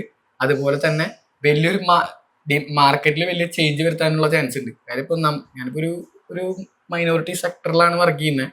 പല ആൾക്കും ലോൺ കൊടുക്കുന്ന ഒരു സ്ഥാപനത്തിലാണ് ഇപ്പോൾ വർക്ക് ചെയ്യുന്നത്. അപ്പോൾ ആ സമയത്ത് പല പ്രപ്പോസലുകളും പ്രപ്പോസലുകൾ എന്ന് പറഞ്ഞാൽ പലത് ഇംപ്ലിമെന്റ് ചെയ്യാനുള്ളതുണ്ടായിരിക്കും, പിന്നെ കുറെ ചിലപ്പോൾ പുതിയത് തുടങ്ങാനുള്ളതുണ്ടായിരിക്കും. അപ്പോൾ അതുപോലെ തന്നെ വലിയ വലിയ ഓർഡറുകൾ കിട്ടാനുള്ളതുണ്ടായിരിക്കും. നമ്മൾ അത്രയും ശ്രദ്ധിച്ച് വേണം ചെയ്യാനായിട്ട്. നമ്മളുടെ ഒരു ചെറിയ അനാസ്ഥ, ചെറിയൊരു മിസ്റ്റേക്ക് ചിലപ്പോൾ ആ ഓർഗനൈസേഷൻ തന്നെ അഫക്ട് ചെയ്യാൻ ചാൻസ് ഉണ്ട്. നമ്മളുടെ ഒപ്പിന് ഷിയാസ് പറഞ്ഞ പോലെ തന്നെ 100% ഉറപ്പിച്ച് പറയാം, അത്രയും വലിയ ഇമ്പോർട്ടൻ്റ് ഉണ്ട്. അതുകൊണ്ട് തന്നെയാണ് ഇൻസ്റ്റിറ്റ്യൂട്ട് നമുക്ക് മാറ്റാനുള്ള ഒരു ചാൻസ് തന്നിട്ടുണ്ട്. ഇത്ര കാലം വലിയ എന്തെങ്കിലുമൊക്കെ കോരി വറച്ചിരുന്ന ആൾക്കാരാണെങ്കിൽ നല്ല വൃത്തിയിൽ ഒപ്പിട്ടോളി. ആദ്യത്തെ മാത്രമേ പ്രൗഡിലിടുള്ളൂ, പിന്നെ പേടിച്ചിട്ട് പോകാറില്ലല്ലോ. Okay okay. അപ്പോ എന്താ പറയാ, കുറെ കാലത്തിന് ശേഷമാണ് ഒരു സാധാരണ 1-2 പേരൊക്കെ ഇന്റർവ്യൂ ഉണ്ടാവാറുള്ളത്. ഇത്രയും പേര് ഭയങ്കര ഞാൻ ഭയങ്കര ഹാപ്പി ഉണ്ട്. എന്താണെന്നറിയില്ല, ഇന്റർവ്യൂ കഴിഞ്ഞ ഹാപ്പി. പക്ഷെ എനിക്ക് ചെറിയ വിഷമം എന്താ വെച്ചാൽ ഷിയാസ് കുറെ പ്രാവശ്യം പറയുന്നു എന്റെ അടുത്ത്, കുറെ കാലഘട്ടമായിട്ട് പറയുന്നുണ്ട് എല്ലാരെയും ഇൻക്ലൂഡ് ചെയ്യിപ്പിക്കണം. പക്ഷെ വന്ന് മനസ്സിലായി കാണാം, എല്ലാരെയും ഇൻക്ലൂഡ് ചെയ്യിപ്പിക്കുക എന്ന് പറഞ്ഞാൽ അത്രയും വലിയ കോംപ്ലിക്കേറ്റഡ് ആയ ഒരു ടാസ്ക് എനിക്ക്. അതായത് ഞാൻ അത്രയും പ്രഷർ എടുത്തിട്ടുണ്ടായിരുന്നു. ഇപ്പൊ ചെയ്തു നിന്ന് പോയി കഴിഞ്ഞാൽ ഇനി കിട്ടുക ഏകദേശം അവളുടെ മാരേജിന്റെ സമയത്താണ് കിട്ടുക, ഒരു ഓഗസ്റ്റ് ഒക്കെ ആകുമ്പോഴാണ് കിട്ടുക. ഇവരാണെങ്കിൽ ഇനി ഇവരൊക്കെയാണ് ഓഡിറ്റും കാര്യങ്ങളൊക്കെ ആയിട്ട് ഇനി ഓഡിറ്റ് ഇപ്പൊ സെക്കൻഡിലോട്ടൊക്കെ നടക്കുന്നവര് സച്ചിനിന് കിട്ടാൻ ബുദ്ധിമുട്ടാണ്. ഞാനിപ്പോ കോഴിക്കോടായതുകൊണ്ട് എന്നെ കിട്ടാൻ ബുദ്ധിമുട്ടാണ്. ഇതിലിപ്പോഴും നമുക്കൊരു 4 ആൾക്കാരെ, 4 അപ്കമിങ് നടക്ക ഒരു 5 ആൾക്കാരെ നമുക്ക് ഇൻക്ലൂഡ് ചെയ്യിപ്പിക്കാൻ പറ്റിയിട്ടില്ല. അവരും കൂടി വരുമ്പോഴാണ് നമ്മളെ ഈ സ്ട്രെങ്ത് കംപ്ലീറ്റ് ആവുള്ളൂ, പവർ ആവുള്ളൂ. അപ്പൊ അങ്ങനെ അപ്പൊ ഇനി ഭക്ഷണം കഴിക്കാം. എല്ലാവർക്കും വിഷമം അറിയാം. അപ്പൊ താങ്ക് യു വെരി മച്ച്. എനിക്ക് തോന്നുന്നു ഒരുപാട് കുട്ടികൾക്ക് കുറെ കാര്യങ്ങളിൽ ക്ലാരിറ്റി വരും, ഇൻസ്പിറേഷൻ കിട്ടും. അതുപോലെ തന്നെ ഞാൻ തുടക്കം സ്റ്റാർട്ട് ചെയ്ത് പറഞ്ഞല്ലോ, ഈ കോഴ്സ് ഒന്നും അധികം ആൾക്കാർ പാസ്സാവുന്നില്ല എന്ന്. ശരിയാണ്, പക്ഷെ മനസ്സ് വെച്ചാൽ പാസ്സാവാൻ പറ്റുന്ന കോഴ്സ് ആണ് എന്നതിന്റെ ബെസ്റ്റ് എക്സാമ്പിൾ. അത് പാസ്സാവുന്നില്ല എന്ന് ഒരിക്കലും എനിക്ക് പറയാൻ പറ്റില്ല. കാരണം നമ്മൾ 100% ഡെഡിക്കേറ്റഡ്, ഇത് അവസാനിപ്പിക്കില്ല, ഞാൻ ഇന്നത്തോട് നിർത്തില്ല എന്നുള്ള രീതിയിൽ കണ്ടിന്യൂ ചെയ്യണം. ഇപ്പൊ നമ്മുടെ ട്രിപ്പിളിൽ തന്നെ എനിക്ക് എടുത്തു പറയാൻ പറ്റുന്ന എക്സാമ്പിൾ ഒരുപാട് ആൾക്കാരുണ്ട്.